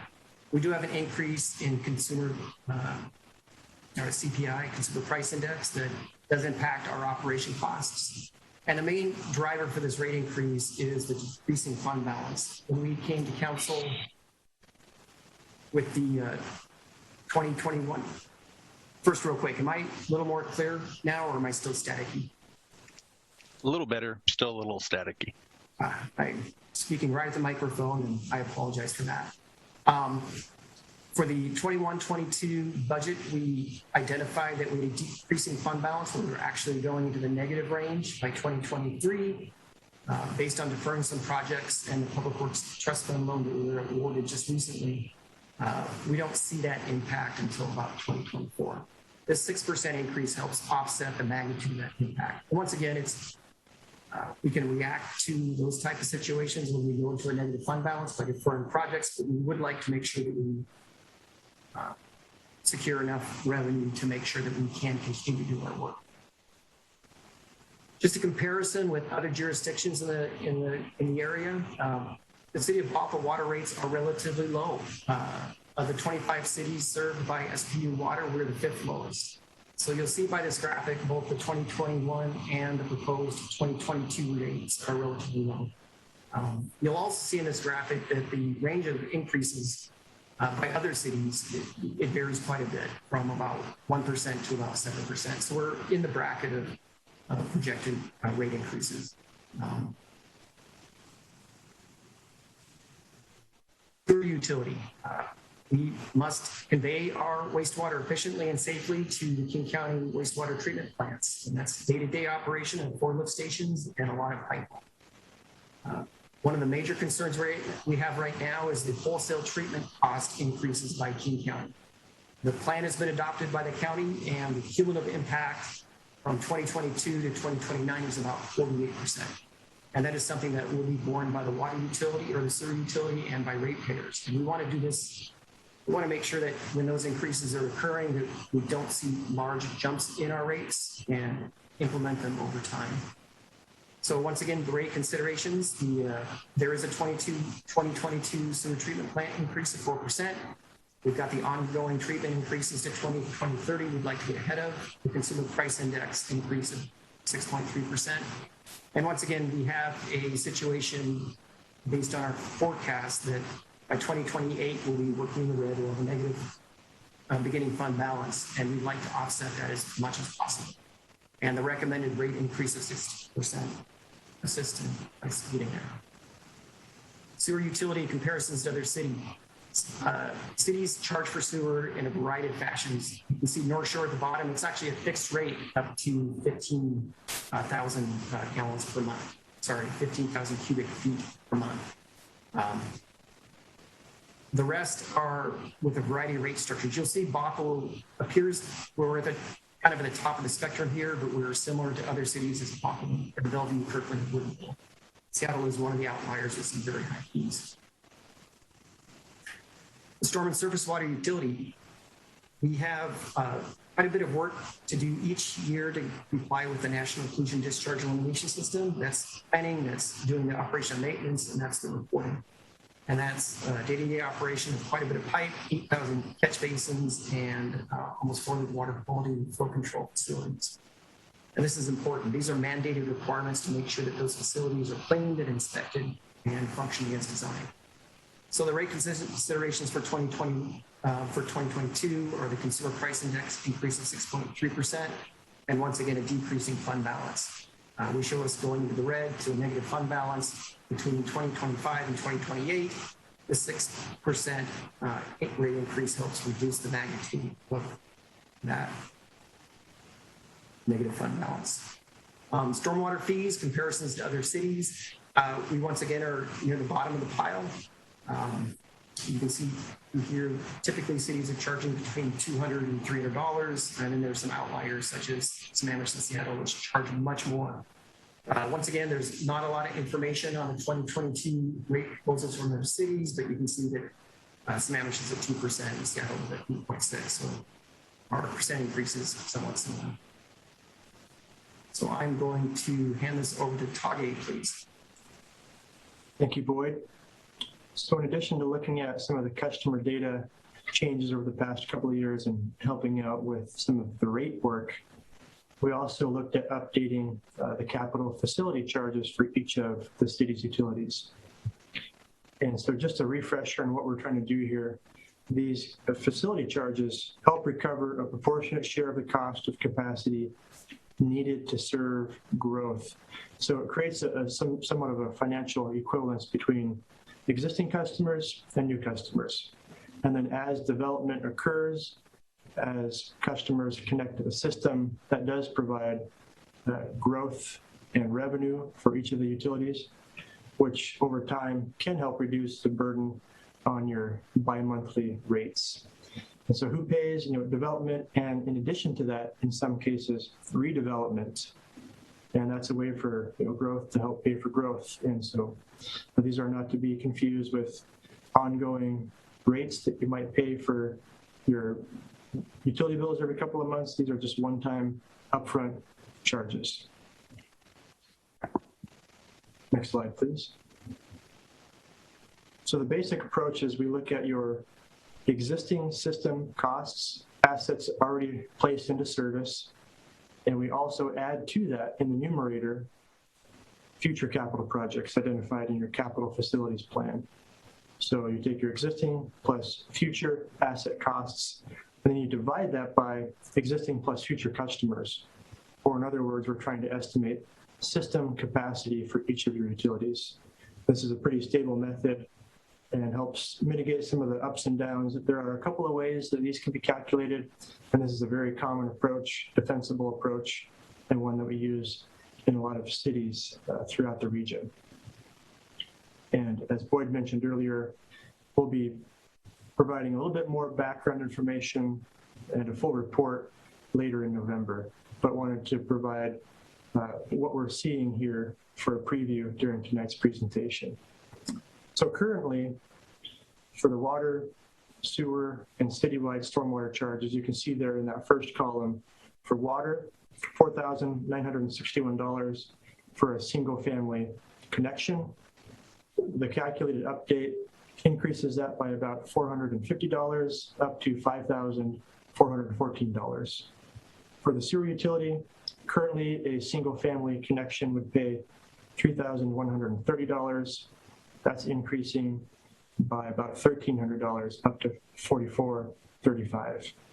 And then that bottom row there is a citywide stormwater charge. And that currently for the single family customer is $1,370. That calculated update is increasing by $61 up to $1,431. And I wanted to point out here that the calculated 2021 column is the maximum defensible charge that the city could adopt. But certainly by policy, city could adopt something that is less than what we're showing there. So when you add all those up, the water, sewer, and citywide stormwater charges currently $9,461.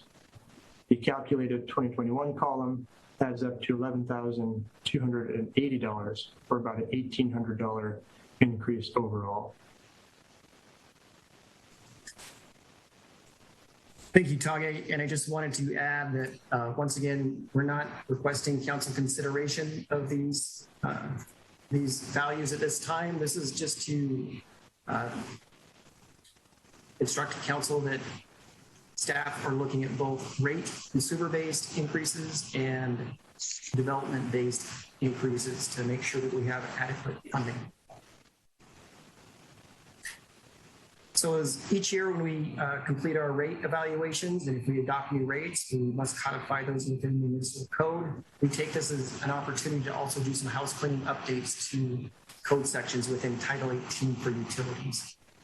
So the revisions you have before you today for consideration are updating some sewer utility definitions. Currently, we charge a single family rate. That's one connection for one unit at a certain charge classification. And we charge multifamily where we may have 3 or 4 units for one service where they share a bill. And it's very clear that those are separate categories. However, some definitions of multifamily include attached units with separate services. We want to make it very distinct. If it is one service per one unit, you're in with one bill payer, that is one category of billing. And if it's multiple units with one service with a joint bill, it's a different category. It's just how it's calculated to make sure we're consistent. We also are proposing revising our Title 18 adoption of the Bothell Surface Water Design Manual and instead adopt King County Surface Water Design Manual. And a quick overview on that, the Bothell Surface Water Design Manual is basically the King County Surface Water Design Manual. It's based on the 2009-2016 King County Manual with a revised first chapter to make it Bothell specific. What we're looking for is consistency with other cities and the current 2021 King County Manual, which is a manual accepted by the Department of Ecology. There's very little substantive change on how we implement regulations. We'll still be using the same approach for sizing flow control and water quality and low impact development anything that's more restrictive or Bothell specific that we had in the existing Bothell manual is now being incorporated into our Public Works design and construction standards. So there is effectively no difference, but it does make things much more consistent, and it will be accepted for compliance with our NPDES permit. So in summary, we're recommending a 6% water, sewer, and stormwater rate increase.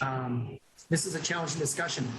I want to remind council that it's our goal to use our resources effectively. We stretch every dollar as possible and look for every opportunity to optimize fund use. And once again, our goal is to provide high quality customer focused service. A quick couple examples of some utility bills.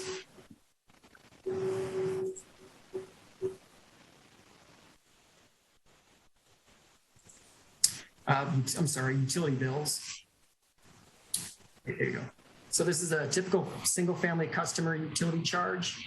In our agenda bill that we presented, we used 11 CCFs, which is 1,100 cubic feet of water. That's our winter average. Instead here, we're showing an annual average for all residential customers. So when you look at the 2021 rates, it's about a total of a year of about $1,600 with the proposed 6% increase. We're seeing it close to $1,700. It's about $96 increase for a typical single family residential unit, or about $8 a month. Last when we presented this information, we were asked to provide a bit more detail on how this would impact other customer classes within the city. So we have here typical multifamily customer usage. And once again, this is based on a duplex with one service, but 2 users. And what we see is about a $60 increase per unit per year, or about a $5 increase per month. And then also for commercial, we selected a large restaurant entertainment complex that uses quite a bit of water, and about 20 times what a single family residential would use. And these numbers are quite larger than what you see for a family bill, but once again, it's the same 6%. So in this case, with these larger usages, you'd see about $2,000 a year increase, or $180 a month. So that is what we have presented for consideration tonight, and we would love to respond to any questions or comments. Councilmember Geer.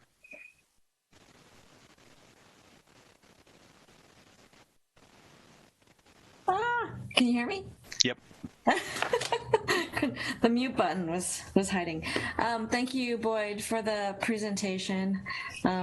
It's not great news. I'm not super excited about it. Can you tell me, I have a couple questions regarding ARPA funds.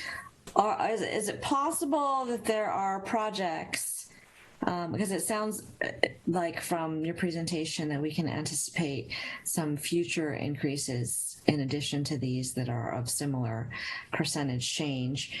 And I'm wondering, can you tell me if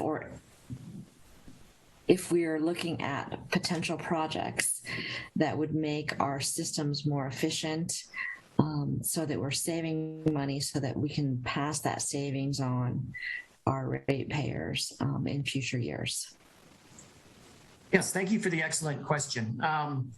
Yes, use of funding opportunities such as ARPA to actually complete some major projects would greatly benefit the utility systems and would benefit ratepayers as well. And there's a few reasons that's the case. Our goal is to minimize operations and maintenance and failures. So if we can get ahead of these projects and actually improve systems, it makes the systems more reliable, our services more reliable, but it also helps decrease the potential for large cost impacts with failures. Once again, it's much more expensive to address a broken water main as opposed to complete improvements. So use of those type of funds would generally assist both the utility and our ratepayers, and would potentially reduce future rate increases. So I would be interested in, when we have our discussion about how we're going to spend our ARPA funds, I would be very interested in looking at projects that we could potentially save money on for future rate utility. I guess I don't know. I say future increases, but it would be the reduction of future rate increases that I'm looking for, both in making our systems more efficient and also in maybe saving staff time so that we are more efficient with our staff. And in addition, I think the other things that I would be interested in is ways that we are looking at green infrastructure, because as I understand it, we have King County is going to be raising rates because of the nutrient permit that's going on with the state. And when we have storm events that cause a serious inflow of stormwater into our wastewater system, that causes those wastewater systems to have to be designed for much higher flows than we're typically dealing with. And so I would be interested in anything that we could do from our end to help mitigate those kind of stormwater impacts, those storm event impacts on the overall system. And I think that covers what I was curious about. But anyway, yeah, if you could come back during our Arbor discussions with potential projects, I would be very much interested in seeing where we might save some money and lower future rate increases. Thank you. Thank you. Councilmember McNeil, I think I saw your card up. No? Deputy Mayor Zorns? Yeah, I would just like to echo what Councilmember Geer was saying, much more articulately than I probably will be echoing. As you were going through the rate increases, I was thinking, here's another case and a piece of where inflation, and these are real costs that the city has to absorb, is probably outpacing most of what people are earning. And so whatever we can do, whether it's ARPA funds in that help soften and allow people's wages to catch up, or to buy us time, use ARPA funds to help stave off inflation of repairs, get ahead on some repairs for materials and labor that's going to inflate over time. Anything we can do to soften those future costs so that the ratepayer isn't looking at these big jumps will be appreciated. And I know that you approach this very seriously, and it's you're not looking at the utility payer as a cash cow, because I've watched you approach our rate increases very circumspectly and carefully. So I appreciate that. And your goal of minimizing operations and failures is very wise and prudent. So thank you for what you're doing, and anything we can do to soften that growth of cost for the ratepayers is going to be very welcome. Thank you. Councilmember McAuliffe. Thank you, Boyd. You answered quite a few questions for me today when you kind of gave me this review, and I appreciate your, to maintain the system and the health of the system. I was a little concerned, and I just want to mention this again, about this increase that might impact people who are already having a difficult time paying their utilities. And you informed me that you create payment plans, you help people with resources. Our ARPA funds can also help so that we don't have people who lose the ability to have their water and sewer and utilities shut off. So I appreciate that you're considering this and that we are concerned about them as well, the customers who are struggling. And I appreciate you are giving me good responses to that today, so I feel assured that we can handle this and take care of our people. So thank you. For sure, outstanding. Thank you for that comment. And I might ask to see if Becky Range from the executive office might add a few comments to the programs we have in effect. Our goal is to provide utilities. It's not to punish folks for non-payment. So we go to great lengths to make sure that we can accommodate folks financially. Yeah, that's correct, Boyd. We do have a lot of funding assistance programs. There are many that were in place before COVID, but now there are even more nonprofits and grant programs that are in place to assist folks who've been impacted by COVID. And yes, our ARPA program manager is working on some more immediate relief funds from the city that we can help our community with.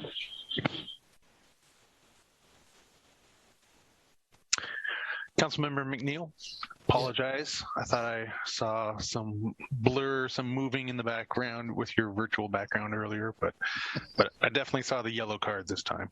It's that beautiful green behind me, right? Yep. Thank you, Mayor. And Boyd and Becky, thank you so much for the presentation. So I do like the conversation of how we're working to find opportunities and potentially using ARPA funds for that opportunity. But one thing that comes to mind is, if we have a rate increase now, are we going to have rate increases in the future? And how do we be fiscally responsible and ensure that our community understands the lack of funding that's available to us and why these increases are happening? So in the future, things are going to become more and more expensive. Construction costs are going to go up. And so how do we start the process of engaging with our community and having them understand why these rate increases happen, how we can receive funding, where it can come from? Because if I'm not mistaken, ARPA is one-time funding, right? So it's not going to be there in perpetuity for us. We're not going to be able to go to that opportunity fund in the future. So what can we do collectively to ensure that we're engaging with our community, educating our community, and then reaching out for potential grant funding at the state level, and ensuring we can get some of those dollars brought back in to help with some of these projects? For sure. If I could just take a quick second to respond to that, if that's okay. That's a really good comment. Typically, folks don't think about sewer and water until it doesn't work or something happens. So it really is the farthest thing from folks' mind. They just really see the bill each biennial monthly bill. There is the opportunity to educate a bit more.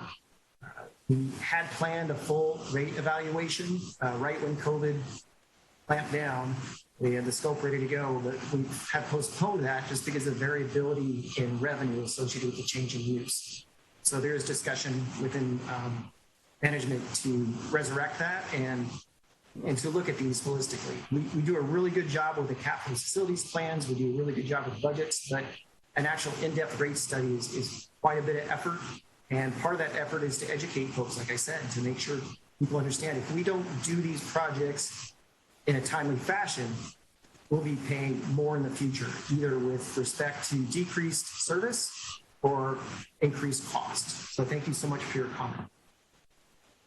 If I may also add, Councilmember, you all may recall that we have brought Gordon Thomas Honeywell's federal lobbyist in to assist the city, and they're part of what they're looking at will be grant opportunities for the utilities at the federal level, in addition to state and other funding. So we will be looking more into that in the coming year. Thank you. Yeah, I'm glad to hear that. Councilmember Thompson. Thank you, Mayor. Boyd, you've done a great job of presenting this to us in pretty good detail, as well as answering the other council members' questions. Nobody likes this. It's not fun, but I do want to commend you for keeping the increase to lower than inflation. I think you've done a good job of trying to keep this as little as possible. We're in line with what other cities are charging, and it's important that we have a financially healthy utility. We don't have the budget elsewhere to be subsidizing those things. So I just want to say thank you for the work that you've done on this. It all seems very thoughtful, and I appreciate it. Thank you for your comment. Yeah, Boyd, I'll definitely echo many of the council members' comments, feelings, and thoughts on this.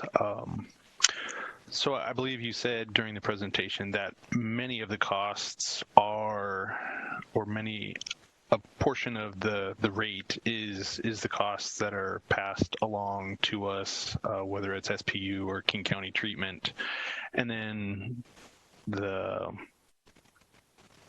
I guess the staff salaries and employee costs as well. So it seems like some of the variable are the kind of the maintenance on the utilities themselves, the projects that we pursue each year to maintain the viability and the serviceability of our system. So I think in our discussions previously, we talked a little bit about the rates and trying to level off the peaks and the valleys of these rate increases, because King County and SPU will perennially increase the rates. I don't know if you can remember if they've ever lowered rates on us before. No. So it's always a question on how much the rate increase is. So I think a component of this is trying to manage the peaks and not having too steep of an increase. I know definitely the first year of our biennium, we tried to minimize that increase as much as we could with the uncertainty of what was going to happen in the next year. And so I think this year, once again, we're trying to keep them as low as possible, but with an eye to the future, not to have astronomical rate increases and just kicking the can down the road. So I appreciate the thoughtfulness and the challenges that we face here. So appreciate it, and I'll be in support of this. And I will turn to our city clerk and see about the public comment. We did not receive any public comment, Mayor Olsen. All right. And do we have anyone in the lobby wishing to speak? Anyone in the lobby? We do not. All right. So nothing further. I will ask Councilmember Thompson. I'd like to move that we adopt the 3 ordinances to revise and clarify billing processes for the sewer utility, adopt the King County Surface Water Design Manual, and establish 2022 user rates, including 6% water rate or water utility rate increase, 6% sanitary sewer utility rate increase, and 6% storm and surface water utility rate increase. Thank you. And Councilmember Agnew. I'll second that. All right, so we have a motion by Councilmember Thompson for the recommended action, and since he stated it so thoroughly and well, I will not repeat it, with a second by Councilmember Agnew. Any further discussion on this item? Seeing none, City Clerk? Please say yes or no when I call your name. Deputy Mayor Zorns? Yes. Councilmember Thompson? Yes. Councilmember McAuliffe? Yes. Councilmember McNeil? Yes. Mayor Olsen? Yes. Councilmember Dorr? Yes. Councilmember Agnew? Yes. Passes 7-0. Great. Thank you, everyone. Thank you, Boyd, for the excellent presentation and answering all of our questions. Thank you so much. All right, well, let's take a 5-minute break, and we'll come back with our next agenda item at 8:11. Recording stopped.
All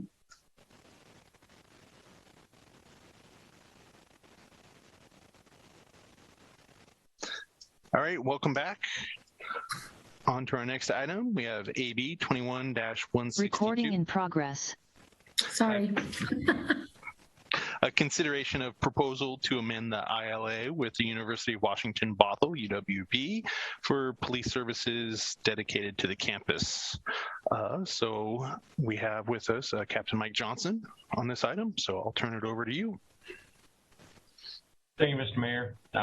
What I'd like to do tonight is just kind of give you guys a little bit of the background of why we're there and what we try and do, and then for some questions, President Eric Murray is here tonight from Cascadia to also help with some of the outreach that's occurred as a result of the contract language. So, as you all know, we've been providing contract police services to the University of Washington Bothell campus and Cascadia College for the past few years. It's been a great relationship. We've enjoyed a lot of good contacts with the students. We've been involved in a lot that's been going on campus. And we've been operating on an agreement that expired in July of this most recent summer. And our intent has been to get an amendment to that agreement that would allow for the campus to opt out of the agreement a little bit sooner than the previous language allows. And our recommendation is to allow that language to be inserted in through the addendum process to the existing language as we move forward with renewing the existing ILA with the new language in it.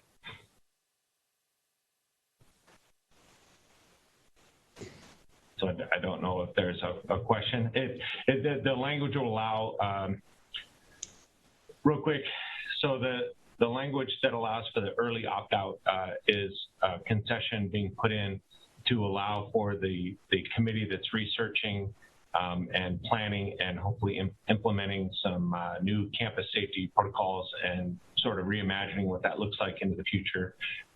This would allow them an opportunity to really look at the policing services on campus and allow a slightly early opt-out. And we, at the police department, agree that that is acceptable on our end. And so that's what we're pushing forward with. All right, thank you. Questions, comments? Councilmember Thompson. Thank you, Mayor. I mean, it's my understanding that our head count in the police department is pretty substantially down from what we try to be at, correct? It depends on your definition of substantially. So we do have some officers in training that are not deployable right now. That leaves us a few positions down. If you look at where we were commission-wise, we're not too far off where we were pre-levy. And as we get these officers out of the training, then we're going to start implementing a lot of the levy positions, such as the community crime reduction team that we talked about earlier tonight. The officer assigned to the campus as the campus resource officer is in addition to the normal staffing. So it's a contract through the campus that's funded by the campus. And so we wouldn't be able to deploy that officer into our standard patrol schedule. I hope I can explain that properly. I mean, my question is basically what happens to the officer and what happens to the bill for the officer if the campus does not use it? Use him. I shouldn't say it. That's bad. So the officer, Officer Buendia, has been assigned over there for the last couple of years. If the UW Cascadia group decides to cancel the contract or not renew the contract or give us the opt-out prior to the March 31st date, Officer Buendia would be folded back into the patrol schedule and fill some shortcomings. There is some language in there that does protect the city, that if we happen to be at full staffing, every position in the department was full, and the campus decides to terminate the agreement, that until there's a way to fold that position back into the department, the campus would continue to pay. We don't anticipate that being the status at the time. We would anticipate still not having full staffing by March 31st, but we're trying really hard to get there, doing the best we can. So I hope that answers the question. So basically, it sounds like if we're trying to hire to get people on board to get at full staffing, that, you know, as long as the timing works out, this officer would just be in replacement of somebody else that we would hire anyway. Yes, that would be where we would end up at March 31st. The reason the agreements have been written the way they've been written is to plan for staffing and money through budget cycles. And this is an addendum that would modify that language slightly, but we still feel that it's okay to move forward with a good faith effort towards the campuses as they move with their vision of reimagining what campus safety and policing on campus looks like. Well, I encourage their efforts in that, and it doesn't sound like there's going to be really any negative budget effect on us if we can simply move that officer back in place of somebody that we were going to hire anyway. So I'm completely okay with this.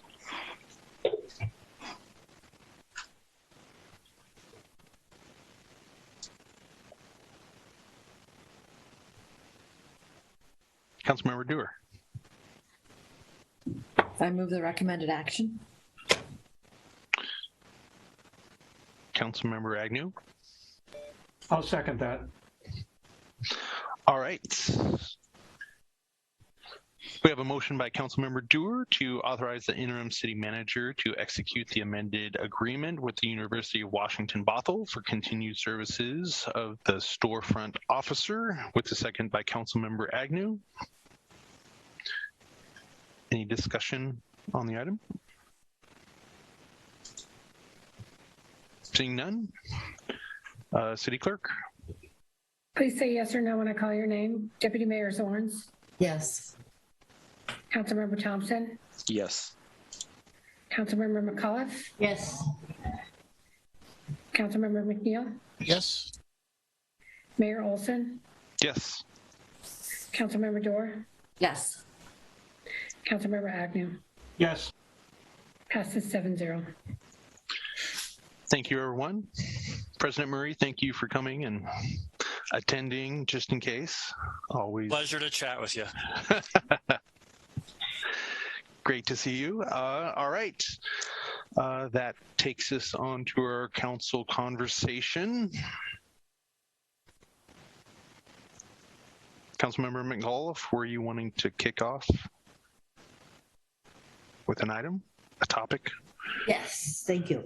And I was hoping that that Dr. Murray would still be here because that's part of my conversation. So let me tell you what I would like to do, and that would be to write a letter to President Kristen Esterberg, our new University of Washington new president, and to Dr. Eric Murray of Cascadia College.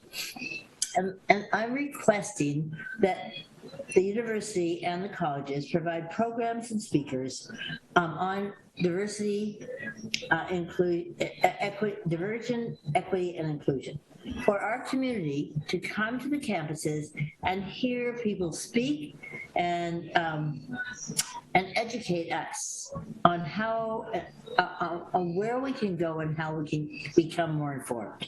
So I'm hoping to write this letter with our DEI consultant, Shannon Kelly Ray, and if she can assist me, I'd be very happy to do that. But I think I want to remember years ago, we used to go to the campuses and hear people speak about important events and about what was going on in the community. This would be an opportunity for our community to become educated and more aware of what we could do to be inclusive.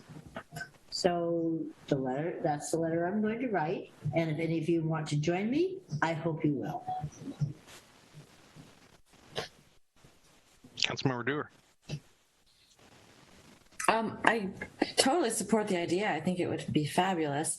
I guess I would just procedurally like to see where Shannon feels we are in the process and not divert her attention from other things that she's working on. I don't want to direct her. In other words, I'd like to have a conversation with her first. Councilmember Thompson. I feel roughly the same way as Councilmember Geer. Totally support the idea. Think it sounds fantastic. I'd also like it to just be a conversation with Dr. Murray and Dr. Esterberg. And if we can talk it out instead of write a letter asking for something specific, I think you're right. It's too bad that Dr. Murray left, but I love the idea. Just don't know that a letter asking for something specific is necessarily the right way to handle it with a community partner. Councilmember McAuliffe. Yes, I've already spoken to Dr. Murray about this.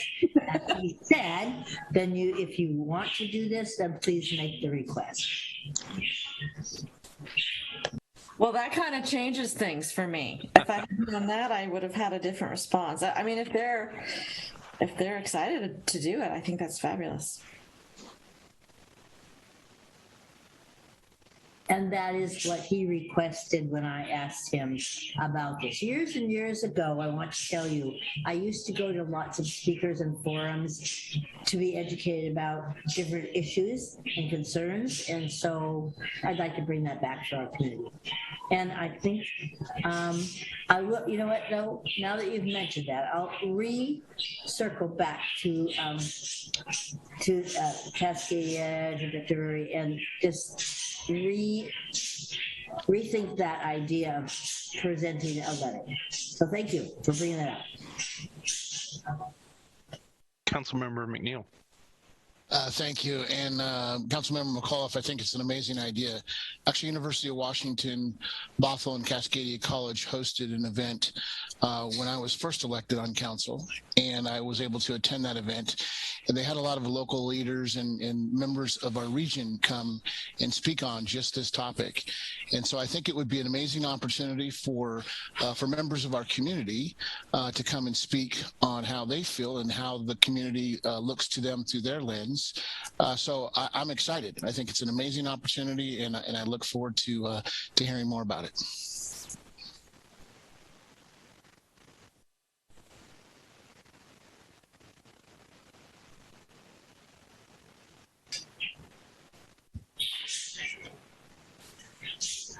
Councilmember McAuliffe. I just want to say that was absolutely a great contribution to this. Members of the community coming to speak about what it all means to them. Thank you, Councilmember McNeil. I think that's important.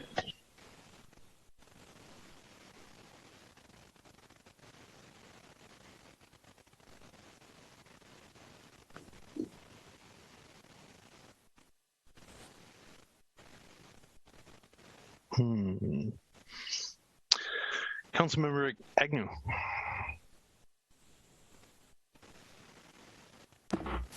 Yes, good evening. I want to talk about something. You know, we've been in this pandemic for a little over a year and a half now. There is a light at the end of the tunnel, I think. It's not a train, but I'm concerned about vaccination rates and city staff. You know, we have people that are going out and interacting with city members and citizens, and I don't want to expose any of those individuals. So I think we have to take a serious look at mandating vaccinations. And I hate to say that because I don't think we should force anything on anyone. But also I look and in law enforcement right now, 64% of the law enforcement officers that are dying now are dying from COVID. They're not dying from penetrating trauma or those things. So I think it's something that we need to take a serious look at and move forward on, because I think it's the only way we're going to get out of this quagmire that we've been in.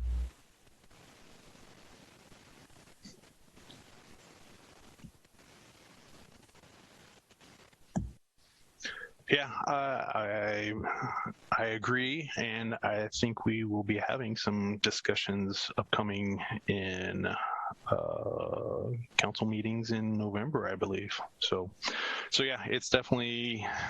I believe staff heard our previous council conversations and are working to find that information and bring it together to present to us. So yeah, it's definitely in the works.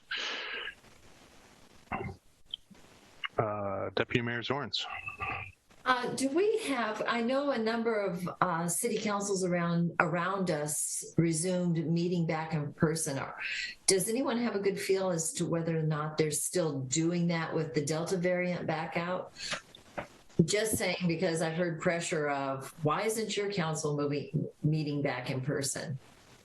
Delta variant gives me pause. I just want to say, as much as I love you all, I want to go sharing Delta because even us vaccinated can share that. But do we know what other city councils are doing in person, or did they all pull back and go remote? Councilmember McNeil. Thank you, Mayor. Deputy Mayor Zorns, I met with Mayor Ralph today from Kent. And they are back in session, as well as Enumclaw, a couple cities within the SCA King County region. It's not without issue, though. There's a lot of variables, you know, especially when you have public comment, things like that. So there's a lot of things to think about. I think the opportunity to get back together, to be sitting beside each other, socially distanced with masks and things like that, can humanize the conversation a little bit more. So I think it's important we try to get back together. But again, the things that I'm hearing regionally are there's definitely a lot of variables and issues that go along with meeting in person right now, and not only keeping the council safe, but also the public safe, which is very important. So that's just what I've heard regionally.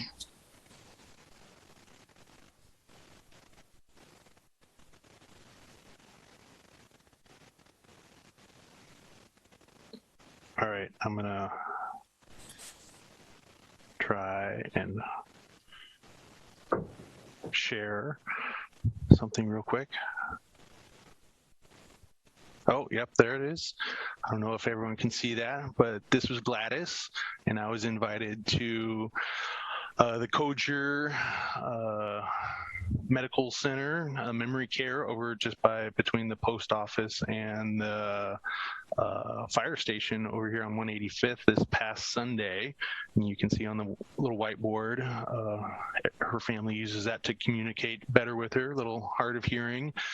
She does great reading on it and everything. And so, yeah, it was her 107th birthday, born in 1914.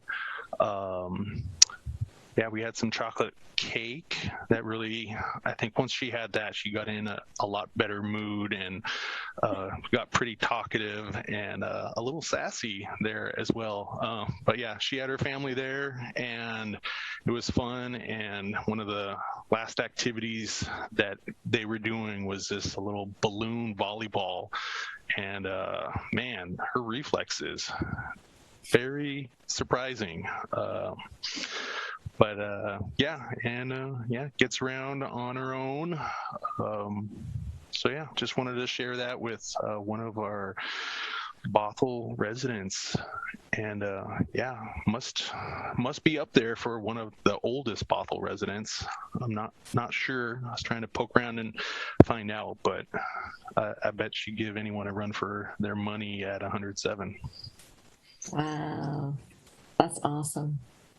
Thank you for sharing that, Liam.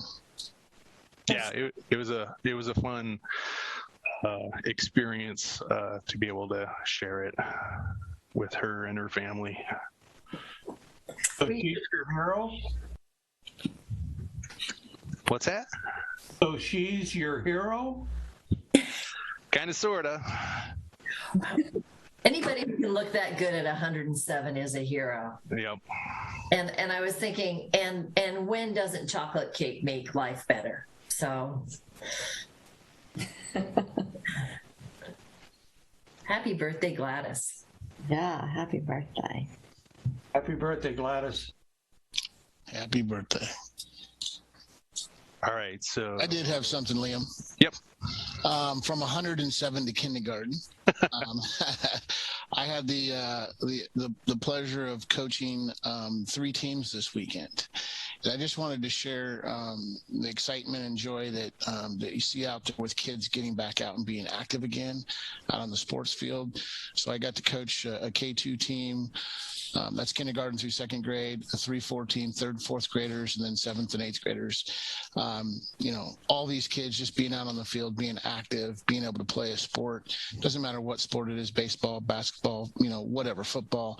Just the fact that they're out and they're being socially active with their friends and their peers is so critical right now. And we do see uptick in coronavirus through our schools right now, through COVID in our schools. So hopefully we can continue to find ways to stay safe.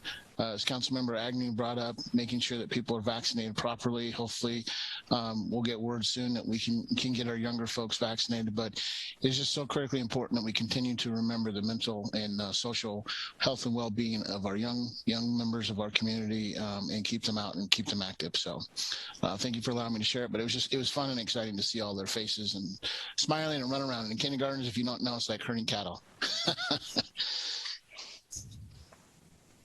Definitely sounds like a lot of fun. Councilmember McAuliffe. Yes, and I just need to reiterate this so that the community will know, because I'm so pleased on the proclamation that we're planting a tree on October 26th between 10 and 11 at the park at Bothell Landing, and it's a tree donated to the Bothell Parks and Recreation Board. So I just want to reiterate that so nobody misses it. Now, question is this: can we attend? So I think that one got updated, and I believe they did plant that already, and they pulled back, just from doing the public event this year.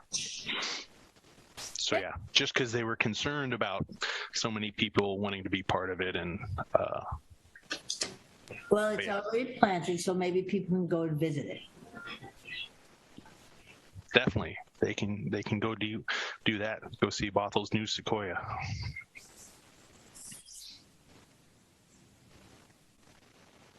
All right, everyone's just itching to get to executive session now. But I was just going to say, there's 3 little sequoias that we planted on Arbor Day 3 or 4 years ago in the Pioneer Cemetery.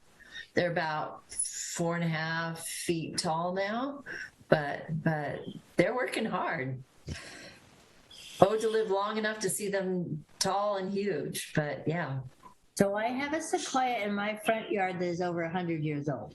If you really want to see a big one, I've got it. It's a beauty. So executive session is next, huh? Yes, it is. That's a Teams link, is that correct? Yep. It should be in your calendar, and just be able to click on over there. So sounds like we're wrapped up with council conversation, and we'll see everyone over on Teams. Mayor Olsen, just if you could read out, it's not exactly an exec session, it's the closed session, and that's the reason why you're not reading the usual prompt for it. And there's no need to read it. It's a closed session for the benefit of the public. Well, I will read it because I have it right here. So we are going to be adjourning to a closed session anticipated to take 1 hour with no action expected. Council will adjourn from there, and it's contract negotiations pursuant to RCW 42.30.140, Parent 4, Parent A. Thank you very much, Mayor Olsen. Thank you very much, Robbie.